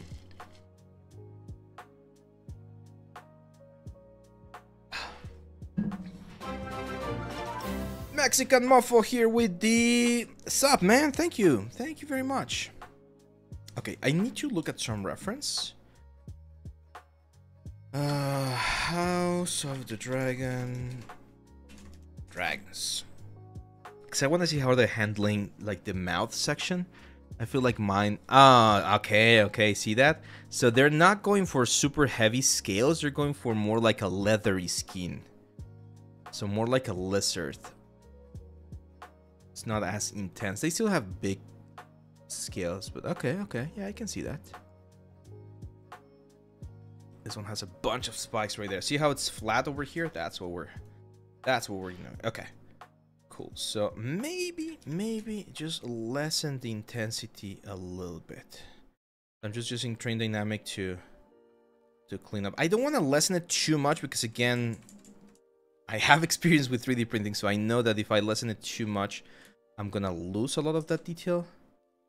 I'm trying to see, like, it really makes it, there's no point in adding like small fibers like that. Those are never gonna be 3D printed, or they're gonna be barely visible, and it's just not gonna work. It says my laptop has 16 cores, 22 gigahertz, and 480. It's not terrible. It's still struggling. Yeah, and I render big scenes, highest count. So yeah, definitely. Can you recommend some course to improve my skill in making stylized female heads? Oof, I don't have any myself. There has to be something out there. If anyone knows of another artist, I think Speed Character Guy has, no, I'm not sure if he has courses, but he has some live streams where he does like stylized females. You might find something there.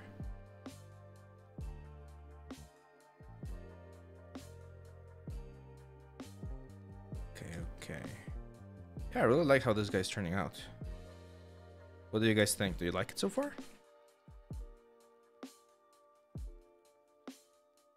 Even drawing the original has less noise around the mouth. Maybe even go for smaller scales and kind of gradient out. The problem with smaller scales, man, is that, again, 3D printing wise, I'm not going to be able to get that detail. So that's why I'm exaggerating.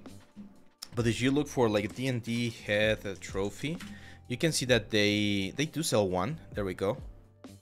This one right here. And it doesn't even have big scales. See that? So my plan is to be at least better than this one, which I think we're getting there, because this one right here doesn't have as much as much detail. It's just like plastic, like very quickly sculpted plastic, I think. So that's why I think it's better to push that detail a little bit more. Like, yeah, this is not what I would do for like a character that I wanted to have in the game or in a cinematic or anything. It would be a completely different approach. That's why I'm going very, very heavy on the scales. Yeah, Speed Car Life. Yeah, that guy has some like stuff. Okay, teeth. Yeah, we need to add a little bit of detail to the teeth. So one thing I'm gonna do here with the teeth is I'm gonna inflate them a little bit.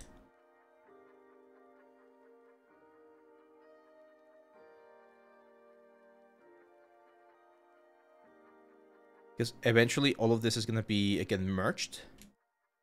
And now I'm gonna just no Dynamesh, we just duplicate. And again sharpen things a little bit, right? So they're not as round.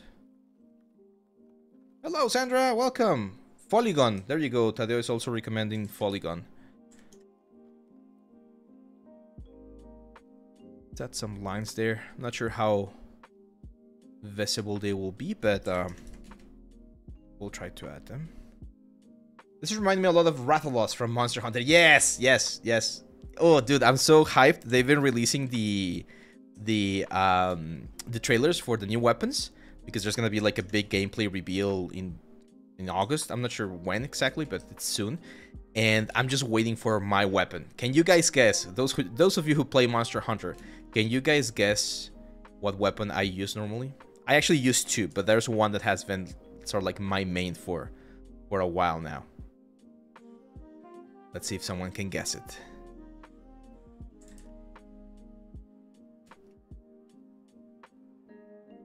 Yes, we're gonna be adding some scars and things like that soon.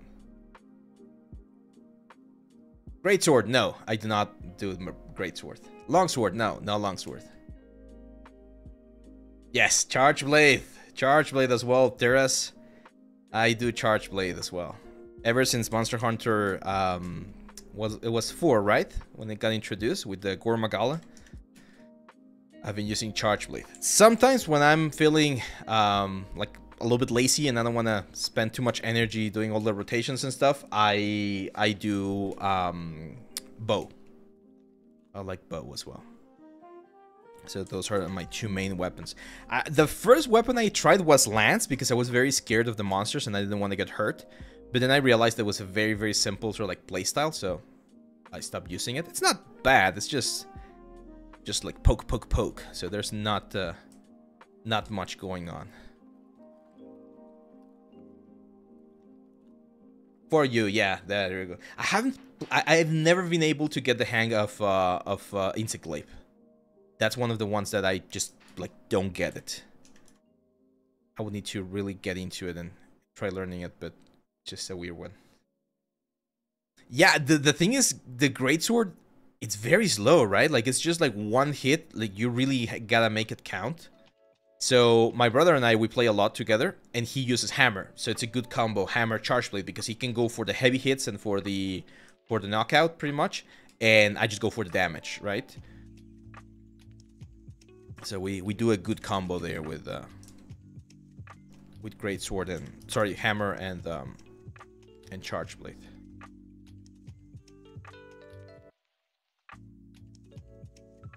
Yeah, hammer is very nice. He's such a fan. He plays way more than me. He has the tattoo, like the logo, the hammer logo. He has it as a tattoo because he loves it so much. And I've always told him, hey, you gotta like try something else. Like there's this other weapon right here that you might like the hunting horn or something. It's like, nope, hammer bros for life. And he only plays hammer.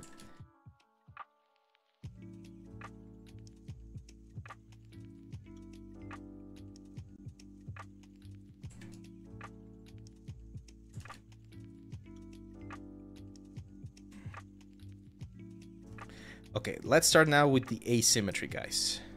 I think we're in a good position now. Yeah, they really love their hammers. They really love their hammers. But it's so fun because when they drop it, you just go freaking bonkers on the monster and it's just free damage. Yeah, I saw the hunting horn video. Again, I'm just waiting for either the Charge Blade, the bow, or the hammer to send to my brother because he doesn't like check socials as much. It's like, oh dude, I'm just gonna wait until we get the hammer and I'll send it to you. Okay, we definitely need... Now this is the underside of the character, and since the underside is not as important, we can just like, drop some scales there.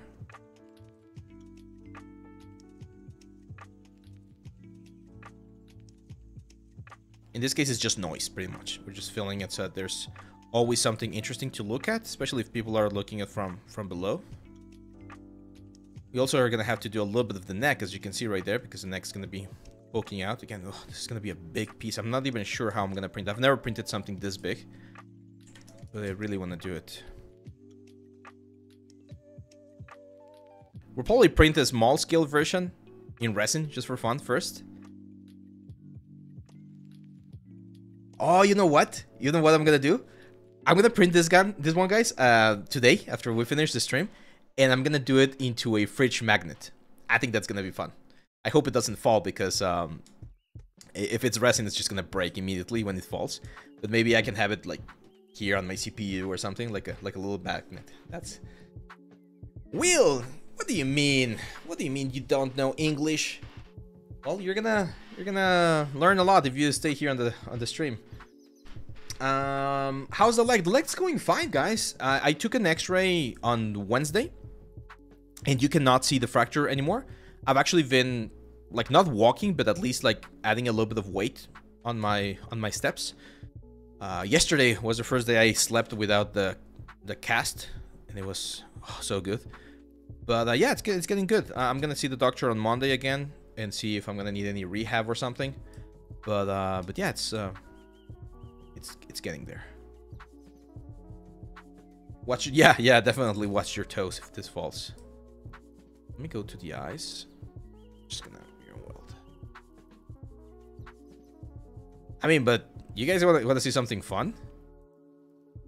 Here. This is the beauty of 3D. I love doing this so much.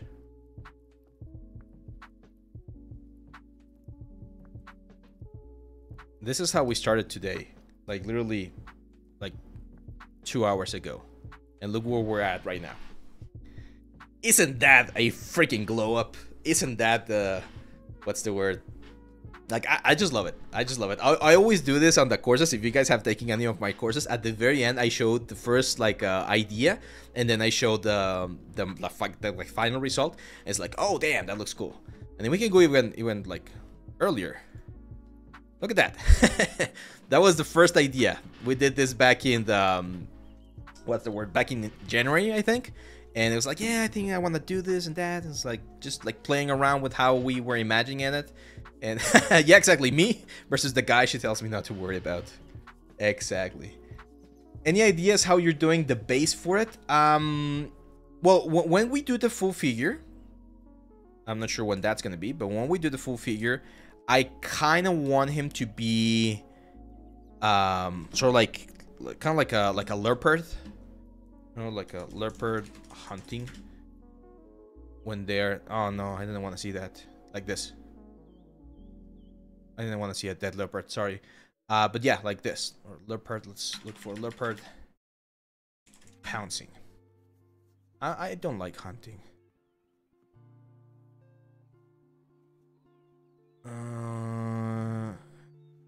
Yeah, like this, you know, kind of like about to attack, like this sort of pose. There you go.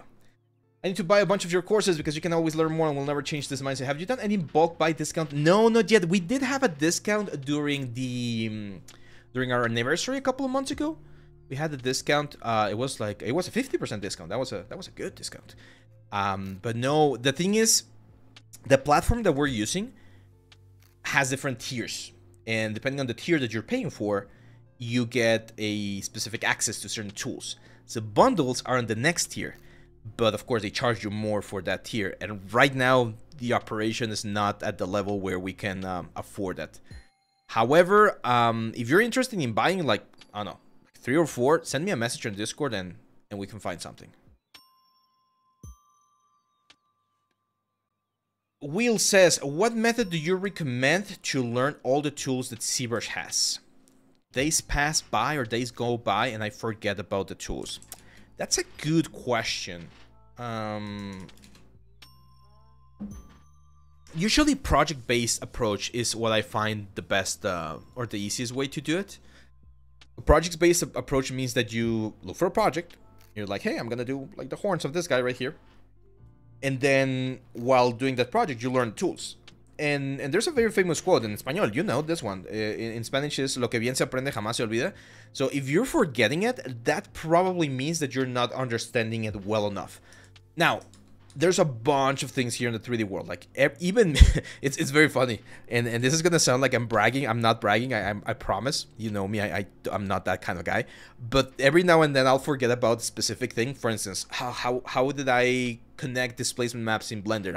I just forget about the specific setup, and I'll go on Google. It's like displacement maps Blender, and one of the first options is one of the videos that I did either for Nextdude or for this channel. It's like, oh, there you go, and it's my old me telling me how to do it again. It's just funny. I find it funny. But yeah, like again, like if you understand things properly, it's usually a little bit more difficult for you to forget how to do something. But it's completely normal. Specifically technical things, again, like rigging, for instance, like you'll forget about specific connection. For rigging, I literally have a Word document with all of the steps of rigging a character. And if I ever forget, I just go there and look it up. Because yeah, it's pretty much impossible for you to remember every single step. Would you do a creature design course? Yes. I mean, technically the Oni is a creature. But if you mean like a big beast like this, yes, there was a request to do that, and I mentioned that I do want to do it to teach Mari, for instance, Udims, and like more like a cinematic approach.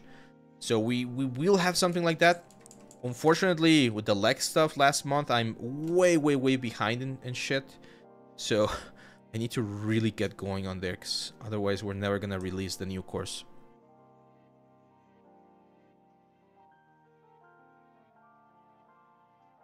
Go. So I just want to polish this horn a little bit more before we start like breaking things up and doing asymmetry. We still got like 1 hour, so I think we're in a good position.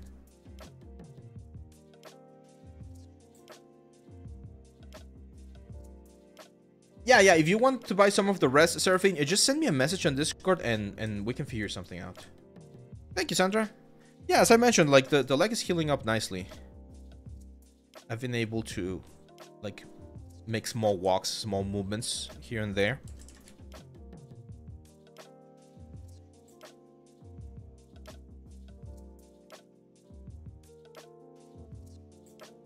But last month was...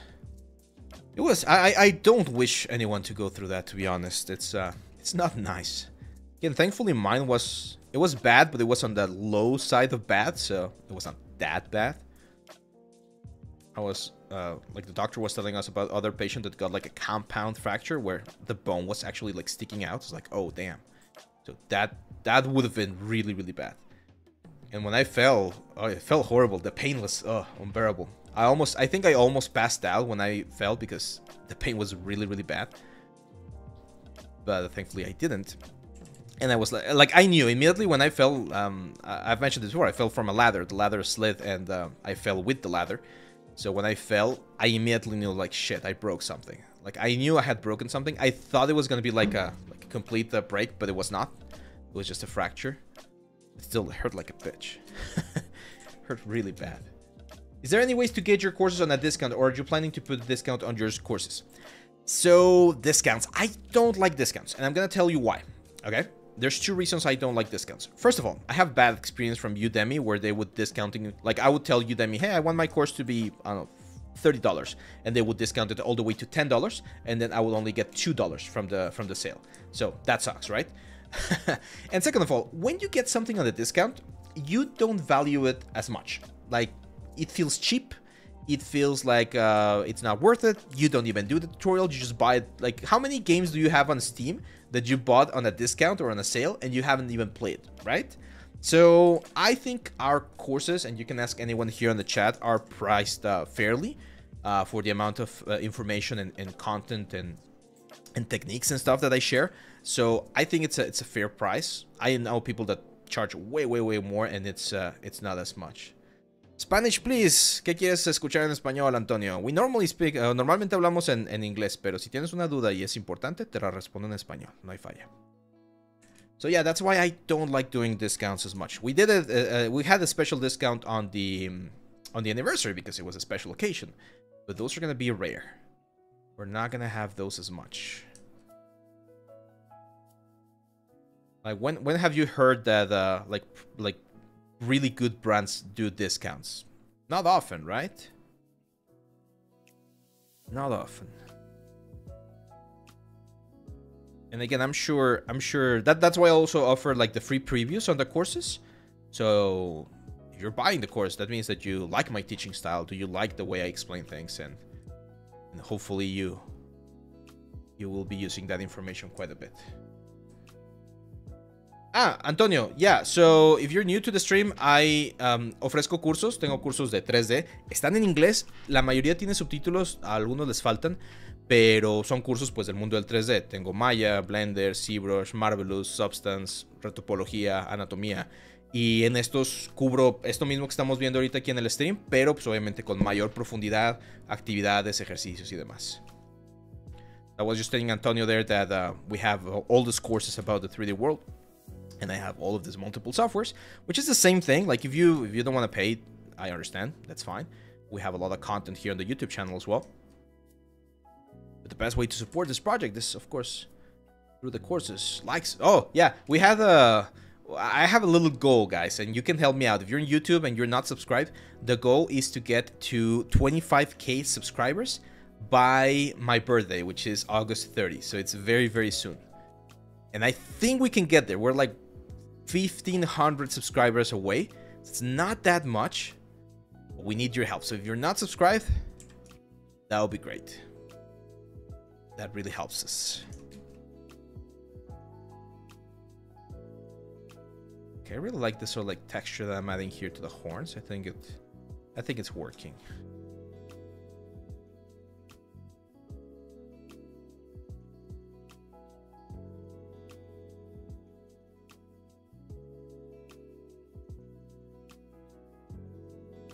Kind of like plates or something. This with a nice like dry brush technique and some like washes, it's gonna look so sick. Still need to do a little bit of the neck right here. Actually, let me do that already. So I'm gonna go here. I'm gonna save this as a different file. So let's call this dragon head. And what I'm gonna do is I'm gonna select rect. And just select that part of the neck. There we go. Probably a little bit less, like that. There we go. I don't know, kind of like that spike. Should we keep that little spike or not? What do you guys think?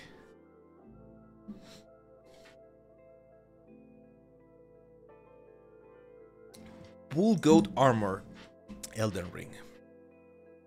Bull Goat Armor.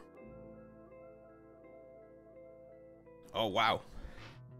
That's crazy. Yeah, that's a little bit more noisy than what I would like. But I like it. Are the parts in the anatomy course that you use Maya for important bits? No. The only thing we use Maya for is to scale the character for the 3D print at the end and for the renders. But you can do the same thing inside of... you can do the exact same thing inside of Blender, for instance. ¿Qué libros recomiendas para empezar con la figura humana? This one.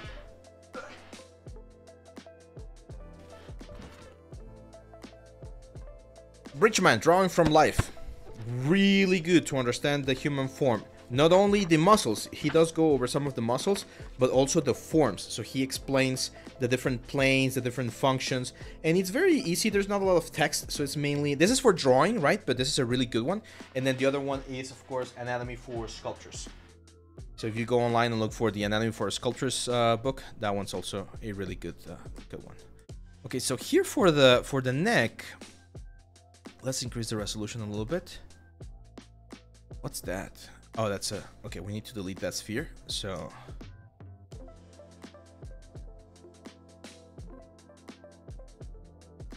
Go, delete hidden. There we go. Hey, thanks for the follow, K3 Bausch. Do you know what software I should use for 3D printing? It depends on your machine. Usually, like your machine will come with a specific, a slicer. They're called slicers, which are the ones that prepare your object for 3D print. Mine use a Cheeto box for the resin 3D print. Let's go back to the... There we go. Mine uses Cheeto box for the resin 3D printing, and it uses what's the word? A Cura slicer for the filament 3D printing. So again, it depends. Yeah. There you go. Sorry, David. I know. I forget. What do you think about maximum increasing? I mentioned this earlier, Smash. I don't love it, but if they do offer better and more things for ZBrush, I wouldn't be against it. Like, I still think ZBrush is such a power. Like, look at this. Like, I could easily sell this little figure, if I'm doing like magnets or whatever, for $5, and if I sell 10 of them, I already pay for my subscription, right? So the money you can generate by using this tool, I think is worth it for the cost of the tool itself. But as I mentioned before, I really want them to start like bringing new things, because they haven't really done any like new important tool in the past couple of years. They're gonna be using or doing the iPad or ZBrush for iPad thing, which, okay, that's cool. But if you don't have an iPad, you're just paying more money and you're not really using the tool, right? So yeah, that's my main idea. Okay, we're gonna use these big ones right here. Definitely need to increase the resolution. Oh wait, I need to delete hidden. There we go.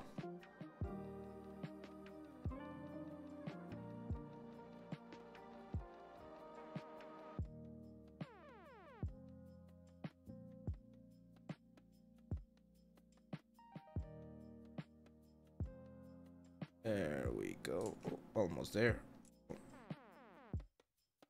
There we go. It's gonna be the underside of the dragon. I'm still gonna give it, of course, a little bit more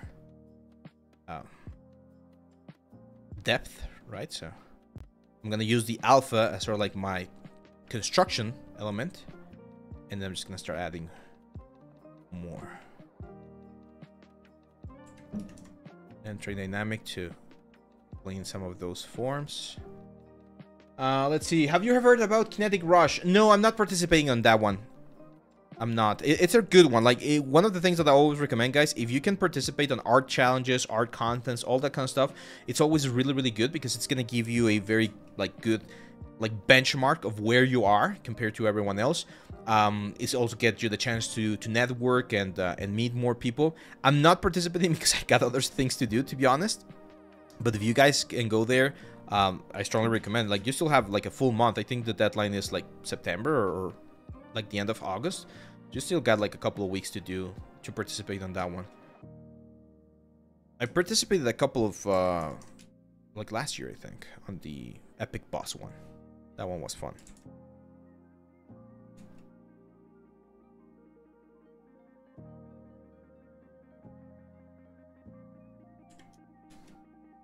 So these are gonna be spikes. Were you affected by the worldwide Photoshop crash? No, I have not. Not yet. When was that, Seraphin? Was it today?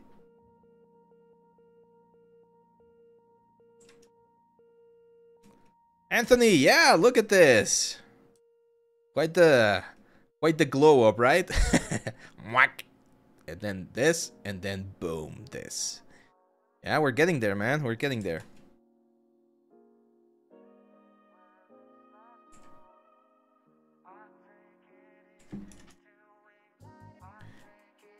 You guys want to see something fun? I can show you the first dragon I ever modeled. You want to see that? Let me just save this one because I think I still have the C tool. ArtStation has art challenges pretty much all the time, man. Here, give me 1 second.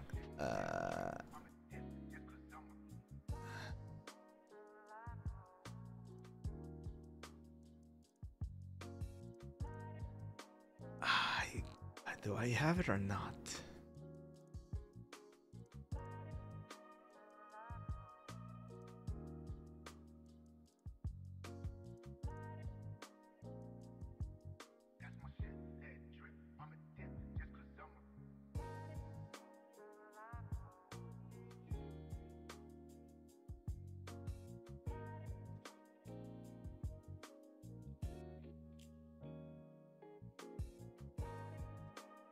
I think this is it. This was done. Yes, look at this. This was done on the 24th of June, 2011. 24th of June, 2011. I present to you my first dragon. I don't even know how I managed to get the color there and it's not poly paint. I'm not sure if it's like a layer or something. But this was my first dragon. And this was before we had... oh no, I know what this is. This is a texture. Texture map. Yeah, there you go. There you go. So this was before we had Dynamesh. So look at this. I had to do a base mesh. I think I did this base mesh in Maya. And I had to do a base mesh as close as I could to what I was looking for, so that I could actually sculpt it, and you would sculpt normally with like subdivision levels. But yeah, this was my first dragon back in 2011, so this was 13 years ago. And now, well, we've improved. I think we've improved. It's been several years, but I definitely think we have improved. Yeah, it's the humble beginnings. Everyone's at that point. Yeah, I started my 3D journey in 2011. And it was very funny. I started my journey on June 2011. And then on August, I got hired for my first like 3D work at the studio in Mexico, here in Monterrey. Because back in the day, as long as you knew how to create a freaking cube, that was it. That's all you needed to get a job. And I got a job at the studio. I was there for 3 months, and then I jumped to another studio. I was there for another like 4 or 5 months, and then I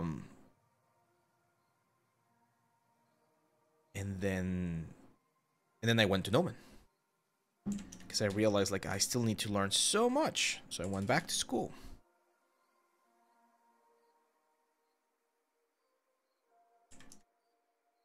The number was 2013 to 2016. And then 2016 till today, just my stuff, my studio. I started teaching actually all the way back to 2013. Because again, back in the day, no one, like, the information about the 3D world was super, super thin. Like, no one, was not a lot of information online, so as long as you knew something, you could teach something. But then I came back, and ever since 2016, I've had my own studio, my own productions, freelancing, teaching, a little bit of everything. Do you have any of your Gnomon student projects? Yes, of course. Let's see.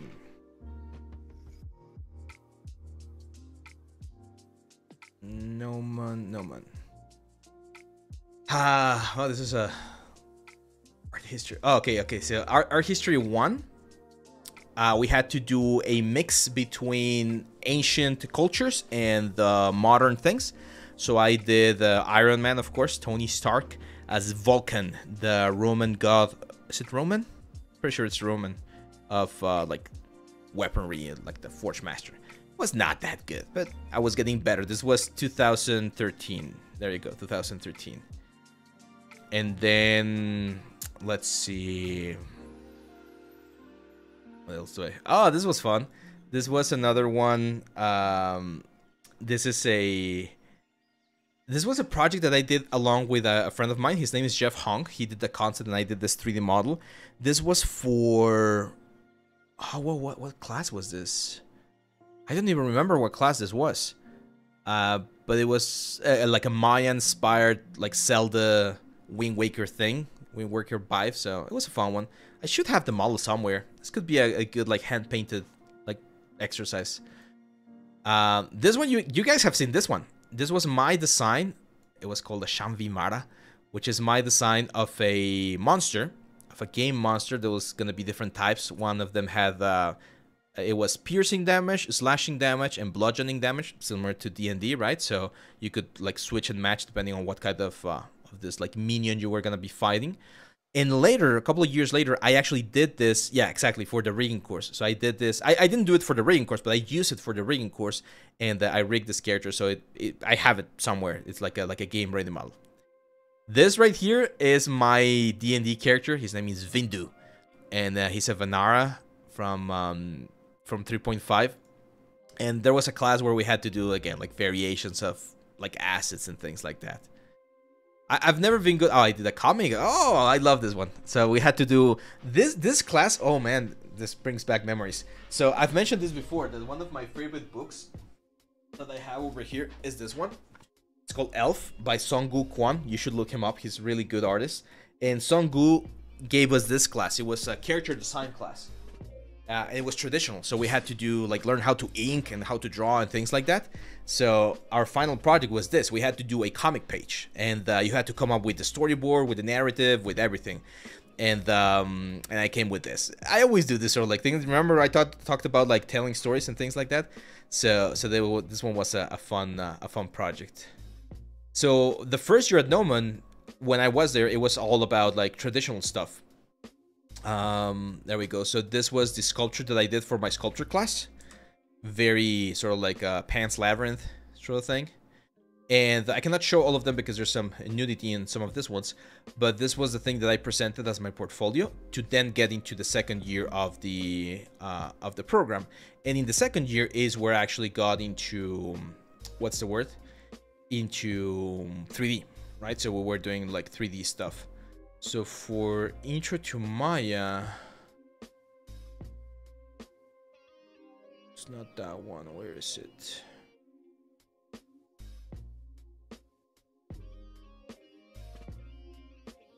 Oh man, I don't even remember when I did this. I have some of them on my... Yeah, that one was one of the characters. Oh, Sculpture 3 was fun. So Sculpture 3, we did, like, a gigantic, like, sculpt. And I had to do the ideation in ZBrush first. And then we jump into, like, the big, like, I should have it right here. Let me see if I have it.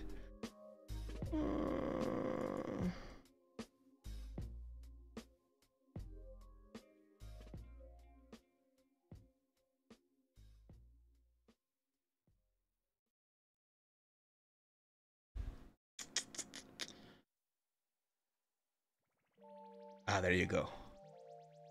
Yeah, so this one was a sculpture that I did, like big sculpture.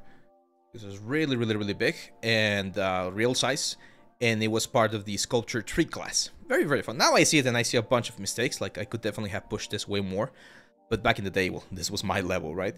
So yeah, this was like my time at Noman was amazing. It was just really good.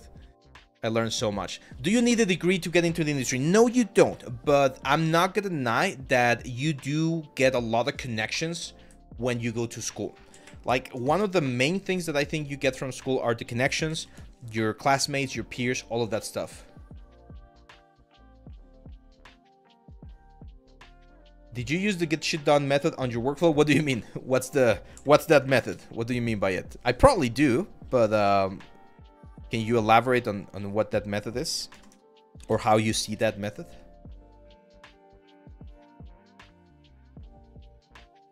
Is it just like push through it or something?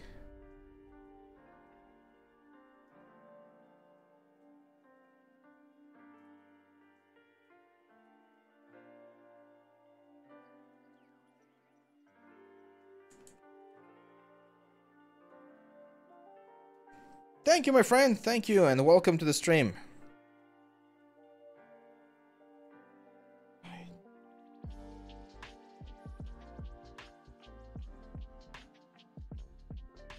Give me 1 second, guys.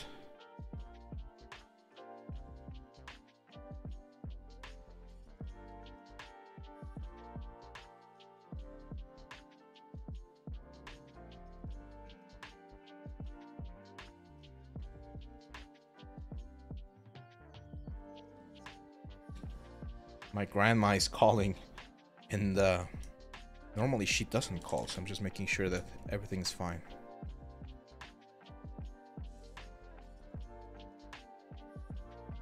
How do you find sculpting in 3D and sculpting in real life? I've tried using clay, but man, it's so tricky. I really like sculpting in real life. It's definitely different. Like, you cannot really get as much details as you can in 3D as easily. Like, you can definitely get a really nice result, but it takes a little bit more time. However, I think blocking, it's very fast with traditional sculpting.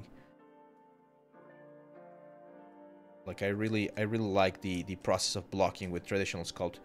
It requires a different setup. You need like a heat lamp, and it's just a little bit more messy, right? It's not as practical, I would say, as what we can do with a ZBrush.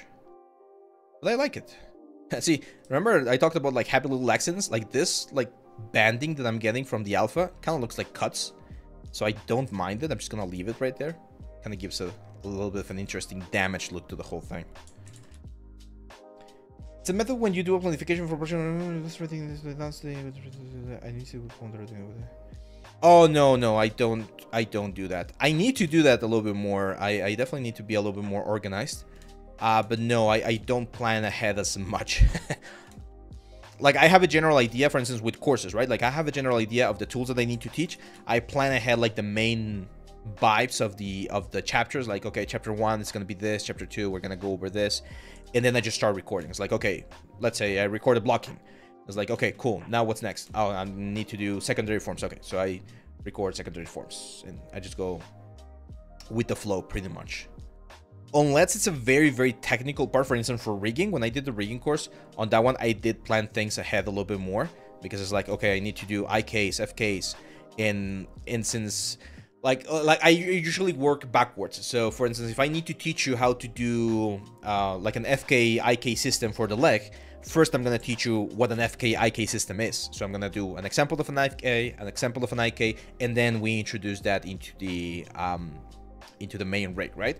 Otherwise, I feel like it gets difficult for people to follow, because they don't really know what's going on. Like okay, cool, we're doing an FK IK system, but if I don't know what an FK IK is, it's gonna be very difficult. Yeah, so this is and I've been listening to Brandon Sanderson on his lectures on how to like create stories, and he mentions this, that there's like generally 2 types of storytellers, or for people that write books.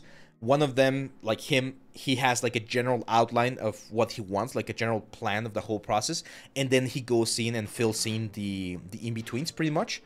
And there's others that just go free flow. Just like, okay, these are the characters, this is the general plot, and I'm just gonna start writing and see where the story takes me, which is more like what I think Stephen King does, where he just like literally goes with the flow. So unless he's like filled with substances, right? You know that guy's like, when he was like doing bestsellers, like he doesn't remember half of the ones that he wrote because he was just so high on so many things. So yeah, can you recommend a skin alpha? I've only the ones from XYZ are probably the best ones. They're a little bit on the pricey side of things, but if you use those ones, you can get some really cool details. So XYZ.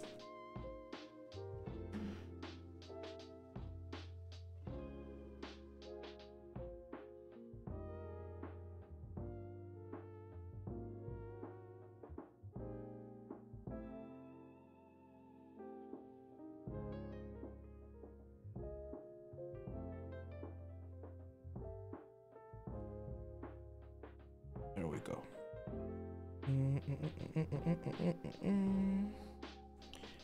Give me just 1 second here. There we go. Okay, cool. So where were we at? Where are we at? Okay, let's add a little bit more of a faceted look to the back of the horn right here. And then I think we're ready to move on to the details. There you go, Yako. Welcome, my friend. Welcome to the stream. Into the channel.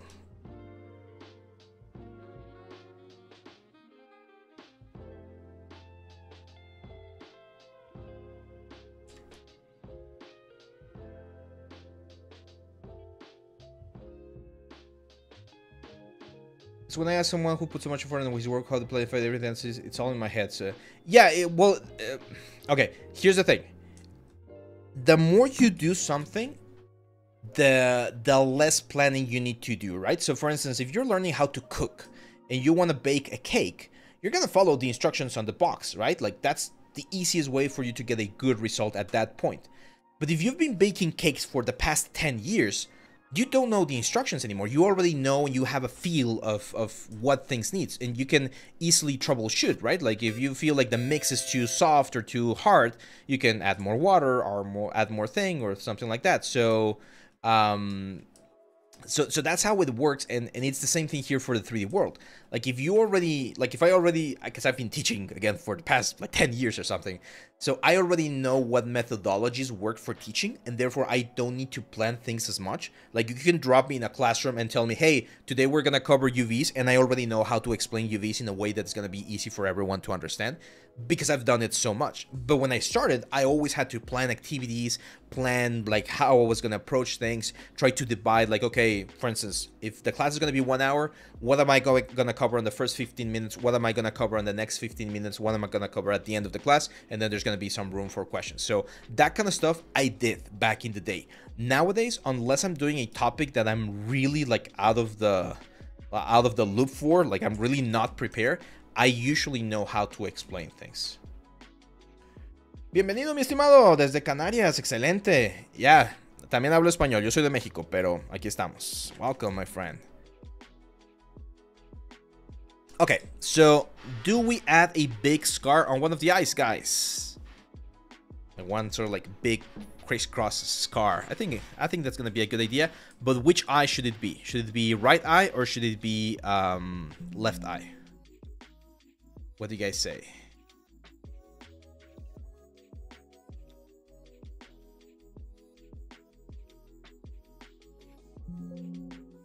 I'm gonna save another version in case I want to go back to the... Now this one, someone was mentioning this. This is where a morph target could really work. So I'm gonna start a morph target, and then let's do left eye here. So I'm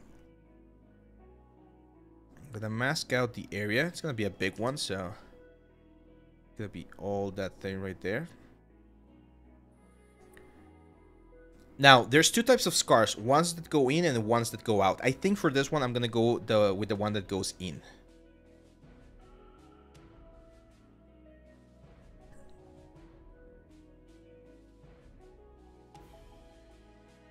And again, I need to be a little bit more exaggerated than I would normally do for the 3D printing purposes.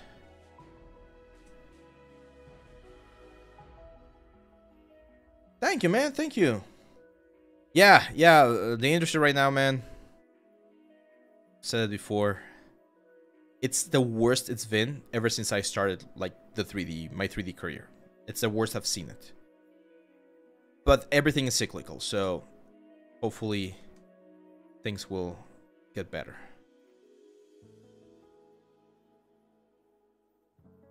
Bailey from Elden Ring. I really need to play more Elden Ring. The thing is, it's a difficult game. Not super difficult, but it's a difficult game. And I have a kid, so I cannot dedicate as much time.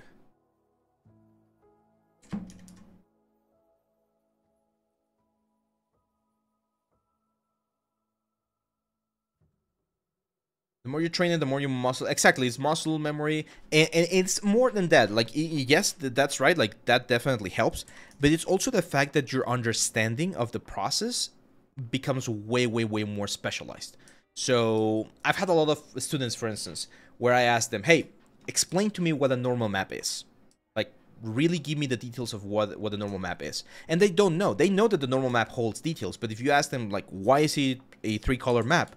Why do we do the bakes? Why do we do this? Most people don't really know. They just do it because they've been told to do it. And that's something that I don't like. I've always been one kind of person or one kind of student that always like to know the why of things. And I think it was Einstein that said something like, if you can't explain it simply, you don't understand it well enough. And that's been sort of like my approach to teaching. So I always like to understand things in the most fundamental level so that I can explain them, again, in the easiest way possible for people to understand. But with anything, in any career, the more you learn about something, the more you realize that there's so much more than you don't know, right?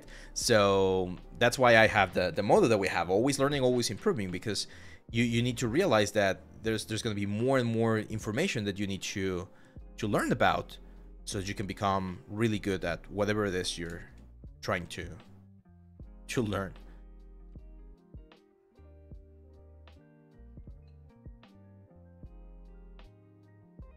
We're gonna be cutting one little horn in just a second, but I feel like we need one more ridge over on the inside here.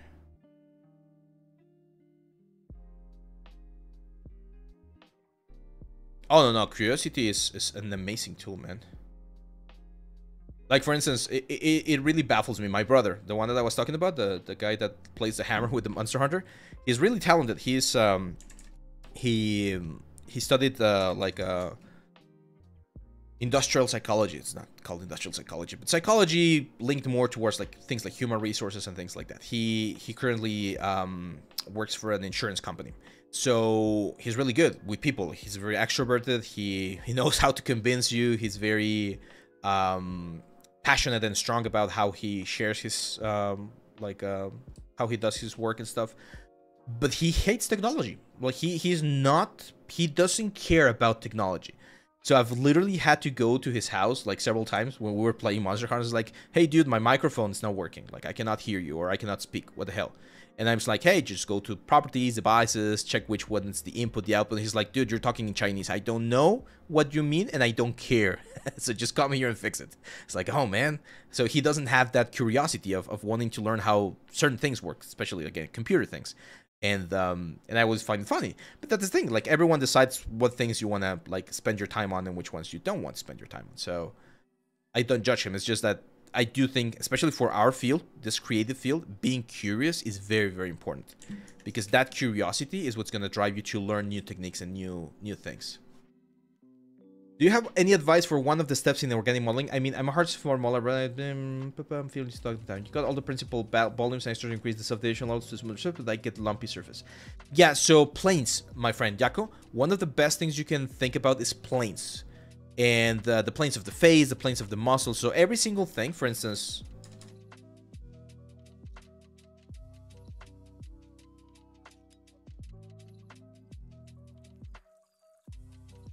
I'm still getting used to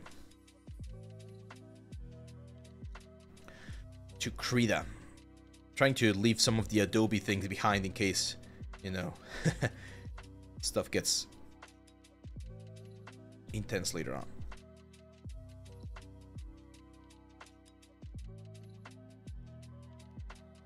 So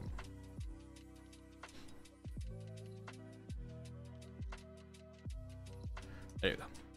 So for instance, if you're doing the deltoid muscle, right? Like you might think that the deltoid muscle is a very complicated muscle because it's very organic. It connects with where the biceps gonna be and where the triceps gonna be, the elbow, all that stuff. But the deltoid muscle can be very easily sort of like divided into 3 planes: the top plane, the side plane, and the plane that goes into the arm. So these 3 angles right here are all you need to really capture the silhouette of the element. Once you have this, you can very easily just start like tapering down, kind of like beveling some of these elements, and you're gonna get the round shape that you want later on. And then you need to understand that the tricep is divided into 3 heads, right? So each of the 3 heads of the tricep also has its own planes. There's gonna be like a shadow plane, there's gonna be like a light plane, and there's gonna be a secondary shadow plane, stuff like that. So dividing things into planes, kind of like voxelizing things, or making them very voxy, very, very hard surfacey, like especially you that are coming from a hard surface background, will make it easier to understand, because once you have the planes set up, it's very easy. I really like using, as you can see here, the trim dynamic to generate and to trim down those elements and get some really interesting organic shapes.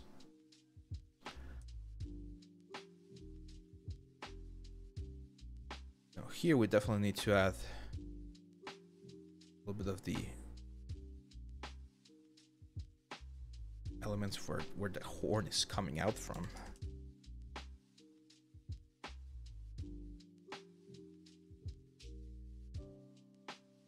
Like that. Some big scales right there. Perfect. So yeah, I think we're in a good position here, guys. So again, as I mentioned, let's break symmetry a little bit. So we have the left eye. Oh, I think the scar is very small. I think we need to make it a little bit bigger. It's barely noticeable, so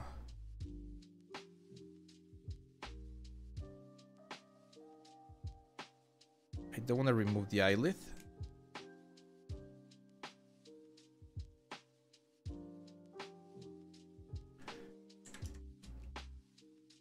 Gotta make that a little bit more intense.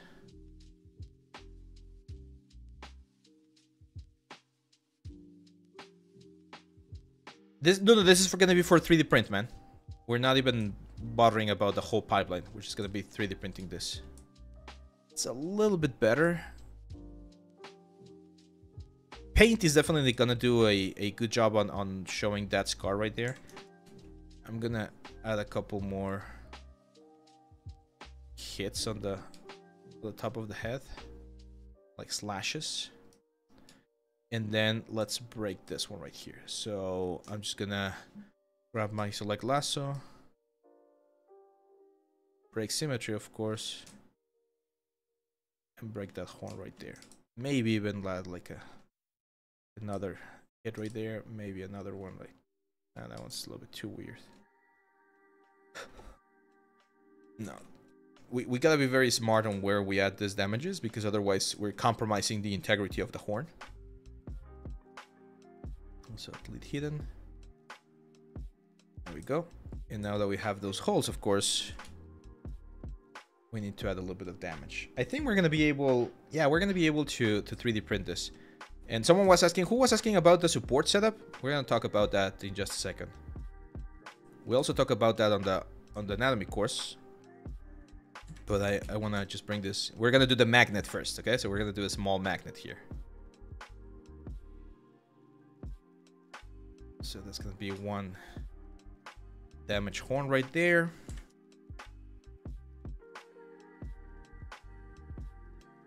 And do another one right here.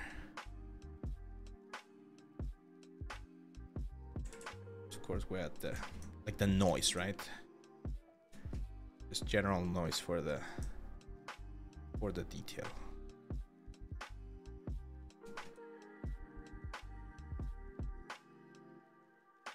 There we go. How much would a print of this dragon cost? Like a magnet? Like if I was going to like an arts fair, or you know, like a farmer's market, and just selling magnets of this guy, if it's unpainted, I would probably sell it for like $10. Yeah, probably $10 sounds fair without painting it. Painted, it could jump all the way to like $30, depending on how precise I am with the painting. If it's just a 3D model, like if I'm just selling this 3D model for people to print on their own, I'll probably sell it for like $5.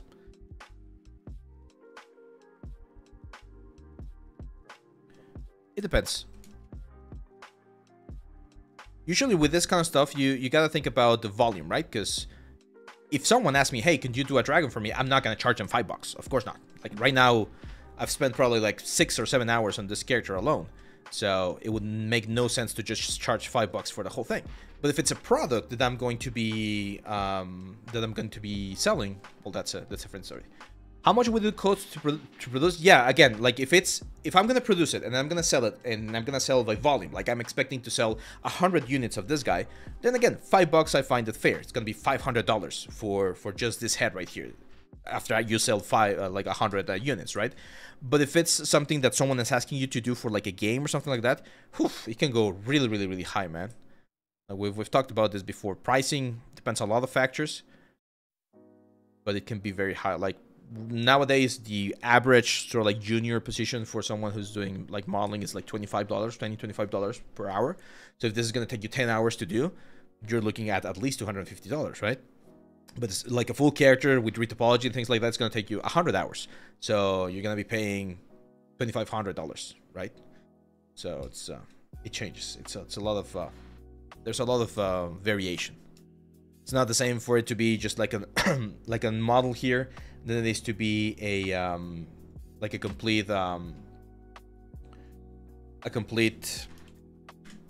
retopologized, textured, PBR ready, rigged character, right, for a game. So there's a lot of things. Okay, so here's the deal, guys. We're gonna take this into Maya because we need to add some booleans first for the magnet to work. Because I already have some magnets.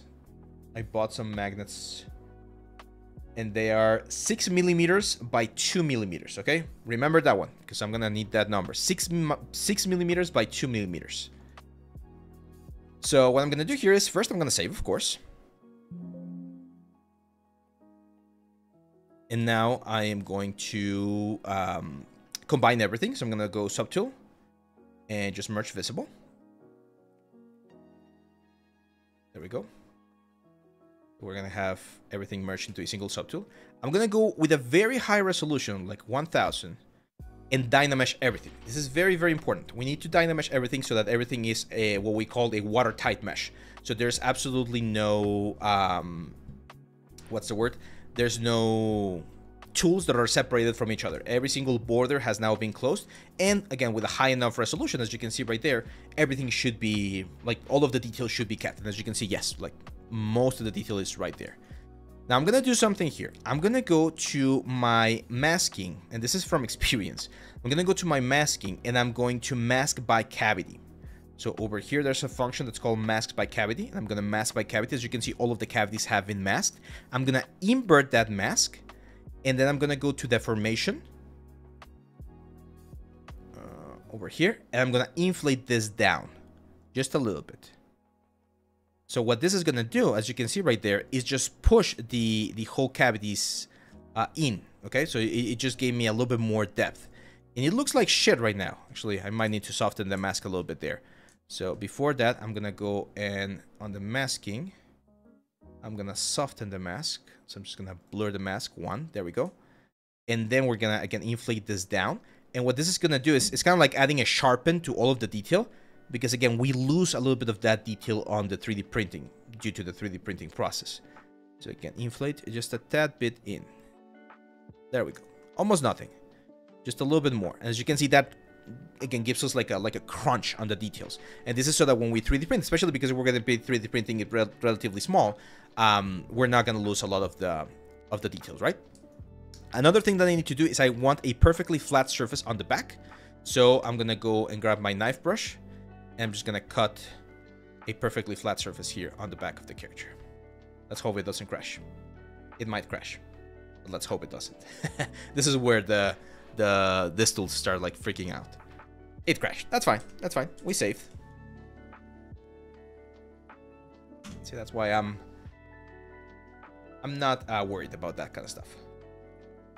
Let's see. I remember how you talked about having studied 8 hours a day for 2 years. Yeah, 3 years actually. 3 years straight. How did you work? Like by doing a bunch of mini projects? No. That was when I was in school. Yeah.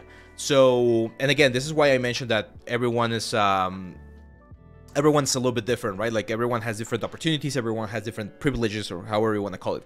I had the privilege, the circumstances of being able to focus completely on 3D. My family, my parents were supporting me when I went to Noman. So for those 3 years, they said, we're going to make a big effort so that you can go to that school, because it's not a cheap school, of course.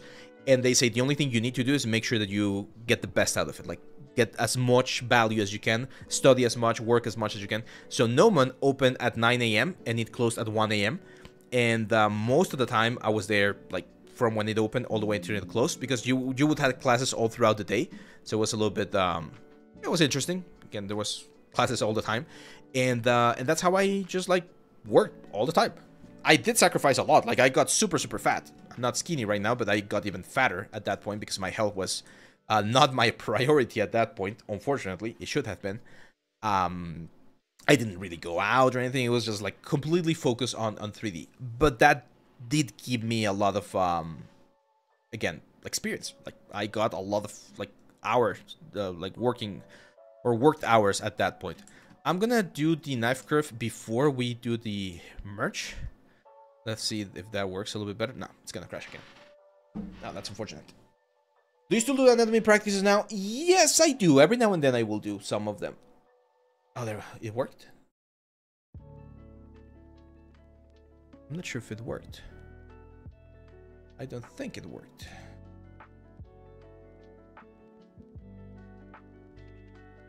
Anyway, it's not that bad, so let's do it. Again, so everything's merged right here. We're gonna Dynamesh at a high resolution. So Dynamesh. Fox in the house. Guys, Fox, if you're on YouTube, he just started his YouTube channel. He's a digital artist, great concept artist. You might want to check him out as well. So I think it's Fox, right? Your channel. He is the responsible of several of the concepts that I've used for the courses. Varjasin as well. Hey, long time no see, my friend. How are you? We're doing great here. We're working on this dragon. I was telling them that we're gonna be eventually, not right now. I still need to plan things out and see how I'm gonna do this. But we're gonna like we're gonna print this as a trophy, big trophy for my game room. So let's go over to what I was mentioning. So here's the trick again: masking. We mask by cavity. We blur the mask, invert the mask, and on the formation, we inflate this down a little bit. And this is again like sharpening the details, so it makes it a little sharper. So when we 3D print, it looks very, very nice. There's enough stuff. And yes, you can do that. You can do that. You can add the magnets after the print, but it's easier to add it before. I'm gonna show you how to do it. So here now, the only thing we need to do is, of course, decimate. So we're gonna go C plugin, decimation master, and let's go to 250. I think 250 should be more than enough. Oh. Do you use tablet? Oh, of course I use tablet, man. Here it is. Huion Canvas 13 Pro. You can check the link down here. Actually, if you buy from Huion, you get a little bit of a commission there, so that's always appreciated. Have I shown you? I'm really happy about this one. You guys know that there's this thing called the Elgato Steam Deck or something?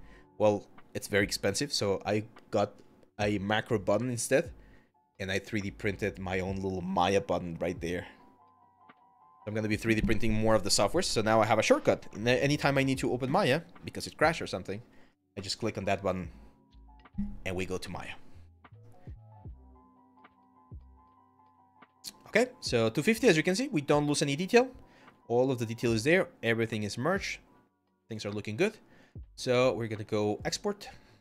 And let's set it on the desktop for now. Let's call this Dragon Head. Let's export this as FBX for now. For the 3D print, we're going to have to export this in another format. But for now, here we go. Tiakanikama, hi, first time here. That dragon looks so good. Thank you, man. You gonna see how it looks before? You wanna see how it looked before? Decimation thinner to the cache when you decimate the one. No, not every time. I do it every now and then.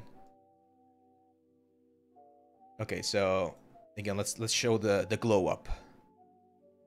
So this was a dragon a couple of weeks ago, and this is dragon now. As you can see, and this is important, most of the main shapes are the same, right? Can you see how the primary forms didn't really change? And that's why it's very important. I always talk about this, that you always build on top of your primary forms. So if you have some good primary forms, like what we had right here, then adding all of the extra detail and all of the extra elements, it's relatively easy. Like, you're not really going to have a hard time doing that, and you're going to get a good result on the character. So that's why the basic forms are so important. Okay, so let's open Maya. Has anyone solved that Maya bug where you need to open it twice? I hate that. Exactly. We added details. We did not change the main forms. We did change the main forms from the original one. So this was the original one. And from the original one to the new secondary one, we did have some changes. And then from that, we just added all of the details. Right? And right now, since we don't have any color variation, it looks very noisy. But once we start adding color separation, right, like the horns might be a light color, the head would be like different gradients of red and or green. I'm not even sure if it's going to be a green or a red dragon. It's probably going to be a what's the word? It's probably going to be a red dragon.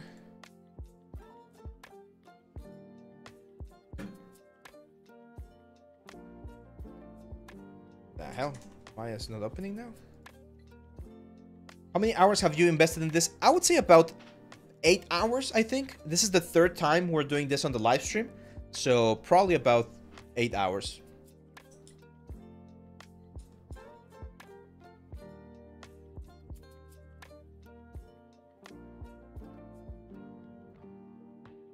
Okay, so Maya does not want to open. Why, Maya? I mean, we can do this in Blender as well, but to be honest, I prefer Maya. There we go.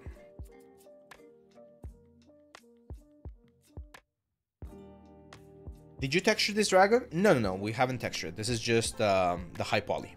So just the sculpt. We're going to be doing a magnet right now, but eventually, as I mentioned, I want this to be on the like a trophy on the wall. So I'm going to be mounting this on my game room where we play D&D. And it's going to be above the DM, so it's going to be fun.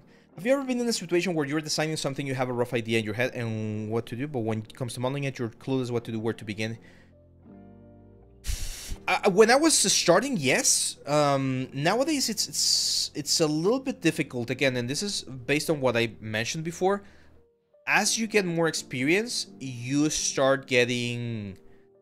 what the hell, Maya? You're making a fool out of yourself today. You start getting a sort of like idea or workflow on how to do things, right? So, for instance, on the new course, on the environment course, I am creating my own environment. I'm designing the environment from scratch. And in the first chapter, I'm actually showing you that thought process, like how I go about gathering ideas, finding reference, understanding proper placement and proportions. And again, that's something that you get with experience. So when you're first starting, I always recommend to try to follow. Oh, sorry. Oh my god, to try to follow a specific like a pipeline, a workflow. And that's why I always teach in my courses, like the workflow, the pipeline. What are the steps that you're gonna follow so that you have the best chances of success?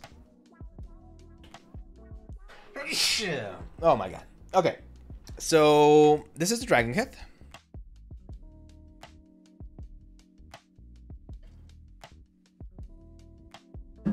Right now it's oh, I hate that material.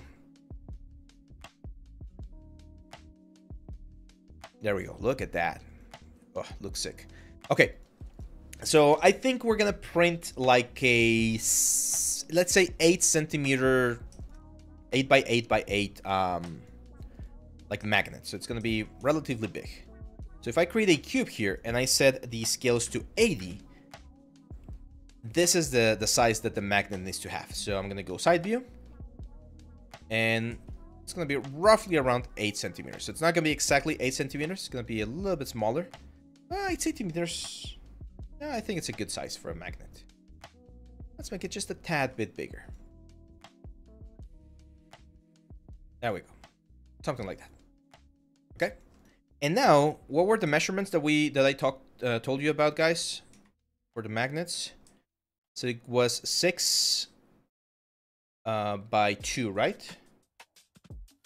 6 millimeters by 2 millimeters. Okay, so 2 millimeters is the 2 millimeters is the height, which is this one right here. Actually, it's 20. It's too much. Feels like too much. Measurements fine.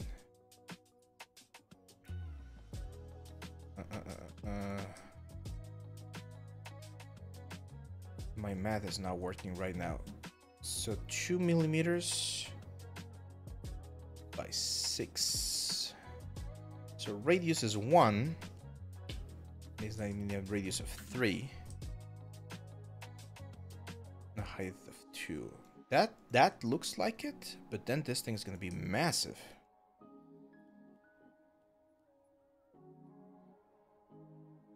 So that means that this one's... Okay, let's do this. I'm gonna say file, and I'm gonna export this thing right here. Let's call this Dragon Scale. And let's go to Cheeto Box, just so that I know that I have the proper scale. Thank you guys. Yeah, freaking allergies, man. It's always at the beginning of spring, and then right when, like at the end of August, when I get this.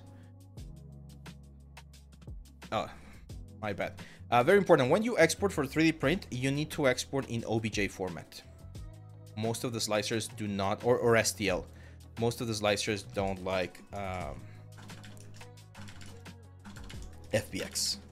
I wish they did, but. Okay, so let's bring this in here. Yeah, that's around the size that I want. So this the head of the dragon is the right size. So you can see it's relatively chunky, but not super chunky. So let me just check what the size is for the build plates. So Saturn 3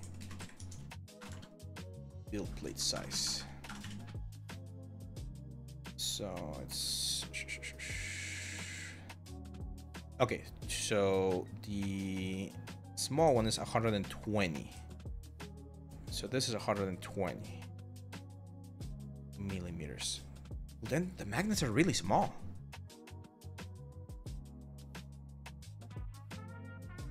Because then this is the right size of the magnet, but I feel like it's very small. Well, I guess that's it. What we're gonna have to do then is I'm gonna make them just a little bit bigger, again, so that they fit properly. And what we're gonna do is we're gonna do probably like 4 magnets to make sure it, or even 5 magnets. I think 4 should be more than enough. Okay, so we're gonna grab all of these magnets and combine them. I'm gonna grab this one, and we're gonna do mesh, booleans, difference. This one will take a little bit longer. You could do this inside of series as well, by the way. Gautam says, you're my favorite artist. I have learned a lot from you. You're my inspiration. Thanks, man. Thanks. I'm always happy to share as much as I can. There we go. So delete history. And that's it. So as you can see, now we have holes for the magnets. And 4 magnets should also give it more grip, right, on the fridge or wherever we're gonna place it, so that it doesn't fall. Because if this falls, it's just gonna explode, because resin is very fragile. So now, file, export selection. Let's export this again as Dragon Scale.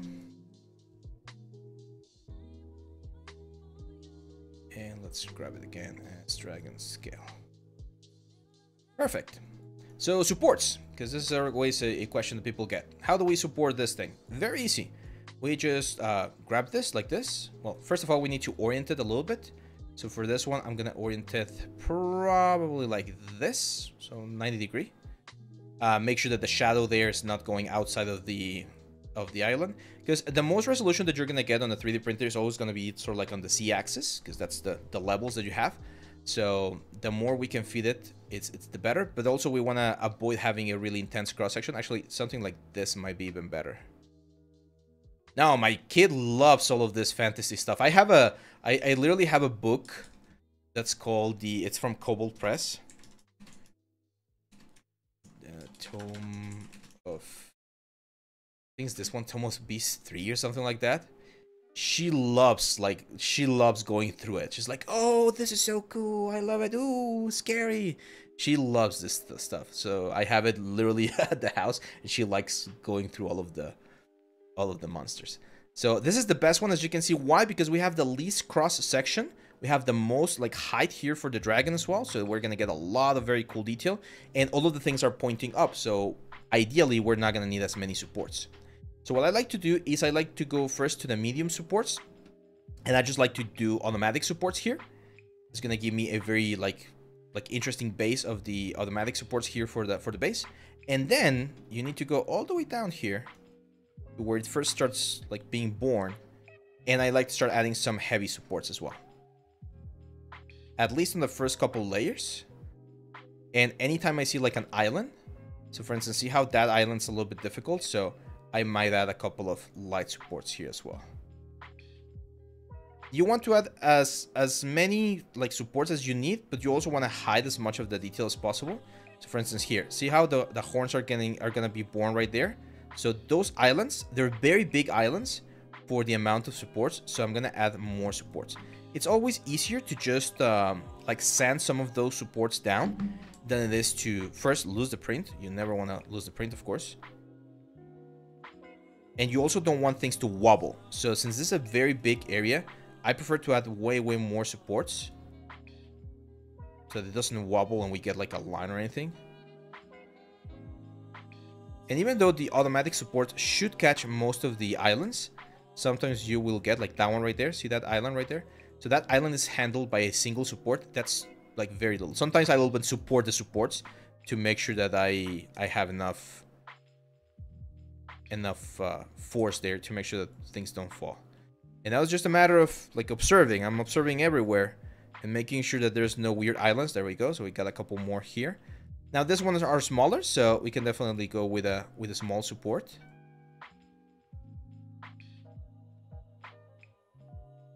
And I talk about this on the premium course.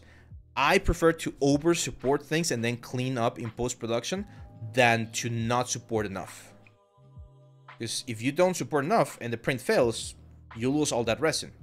But if you over support, yes, you're gonna waste a little bit more resin, but things are just gonna work. We have a hollow space right there.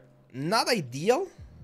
It's not the end of the world. It's gonna create a little bit of suction, which I don't love, to be honest, but it should be fine. Like it's not that much. For instance, that horn, there we go. See that? That right there, it's an unsupported island, so it needs a support. And if we have one there, it's might be obvious that we have one right there. There we go. So again, I'm just studying the silhouette, making sure that everything is building on top of each other. Exactly, better safe than sorry. Oh, there we go. So usually when you have very like straight 90-degree angles, like that one, those are islands that can be problematic. And the cool thing is this very tiny supports, they're gonna fall off like super easy. Like you're not even gonna notice them.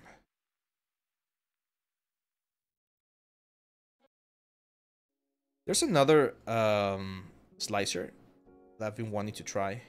Maybe we'll try it another time. But this one's free, so.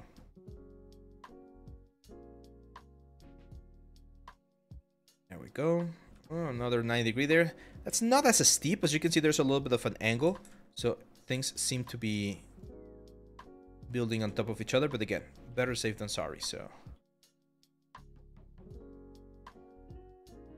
just gonna add a couple of supports right there. I might add one there to the very tip. And that should be it. We're about to get there to the final part. Yep. Awesome. So that's pretty much it. Again, just because I know me, I'm going to go here to the bottom section. I'm just going to add a couple of extra supports, especially here on the base, because you really don't want this thing to fail. It's going to be quite a bit of resin. Not too much, but it's going to be a good amount of resin, so I'm gonna add some, because I know this areas right there on the circles. See that? When it gets like a weird point, those are always problematic. So a couple of supports there. Always good. Cool. So now we slice. This is the result. This is what we get. This is what's gonna happen on the screen. So the screen is going to be activating and deactivating those specific pixels. I'm just going to get this to 1.2 and 20 on my exposure over here. And it's going to take 4 hours and 38 minutes. It's going to waste or use 187.57 milliliters of resin, which I think it's fine. And that's it. So I'm just going to network send. You can see my printer is there ready. Connection failed due to... Oh, let's try reconnecting. Oh, okay. So I'm gonna have to go to the printer and fix up the network issue. I'm not sure what's going on, but yeah, that's pretty much it, guys. With this done, this file is ready to be 3D printed. I will be 3D printing this, and I will show it on socials, on Instagram and on Discord, of course. So if you want to check the final 3D print once it's done, then make sure to follow us over there. And with this, I think we have arrived to the end of our live stream. Did you guys like it? I think we had a lot of fun today. I mean, going from a very basic base mesh, right, this thing right here, all the way to a final 3D print, I think it was a good run. What is AAA modeling? AAA modeling is the process to creating an asset that's going to be on a AAA game, meaning a game that's going to have a higher budget, a really good budget, and therefore the quality that you're expected to have for that specific asset is going to be, well, really high. So you need to know things such as UV, you need to know things such as texture, PBR texturing, all that stuff. Anyway, so that's it, guys. Thank you everyone for coming to the live stream. Thank you everyone for being part of this community. As always, it's thanks to you that we are able to do this and to continue to do this. So if you want to support the channel, the best way to do it is, of course, like, share, subscribe, and join us in our Discord. Check our premium courses on our site. Make sure to what's the word? Make sure to ask questions, get to meet the whole community, learn, and yeah, that's pretty much it, guys. The Wolverine print, it's done. I don't know where I have it. Oh, you know what? I think I gave it away. I gave it away to one of my cousins. But here's the 3D print, in case you guys want to see it. This one right here. So yeah, we did 3D print it, but I gave it away. I might 3D print another one. But yeah, that's it, guys. Thank you very much. Thank you, Grumpy Trainer. Thank you, Anthony. Thank you, The Fighter Forge. Everyone, thank you for this amazing stream. It was very, very fun. I'll see you back on the next one. Bye-bye.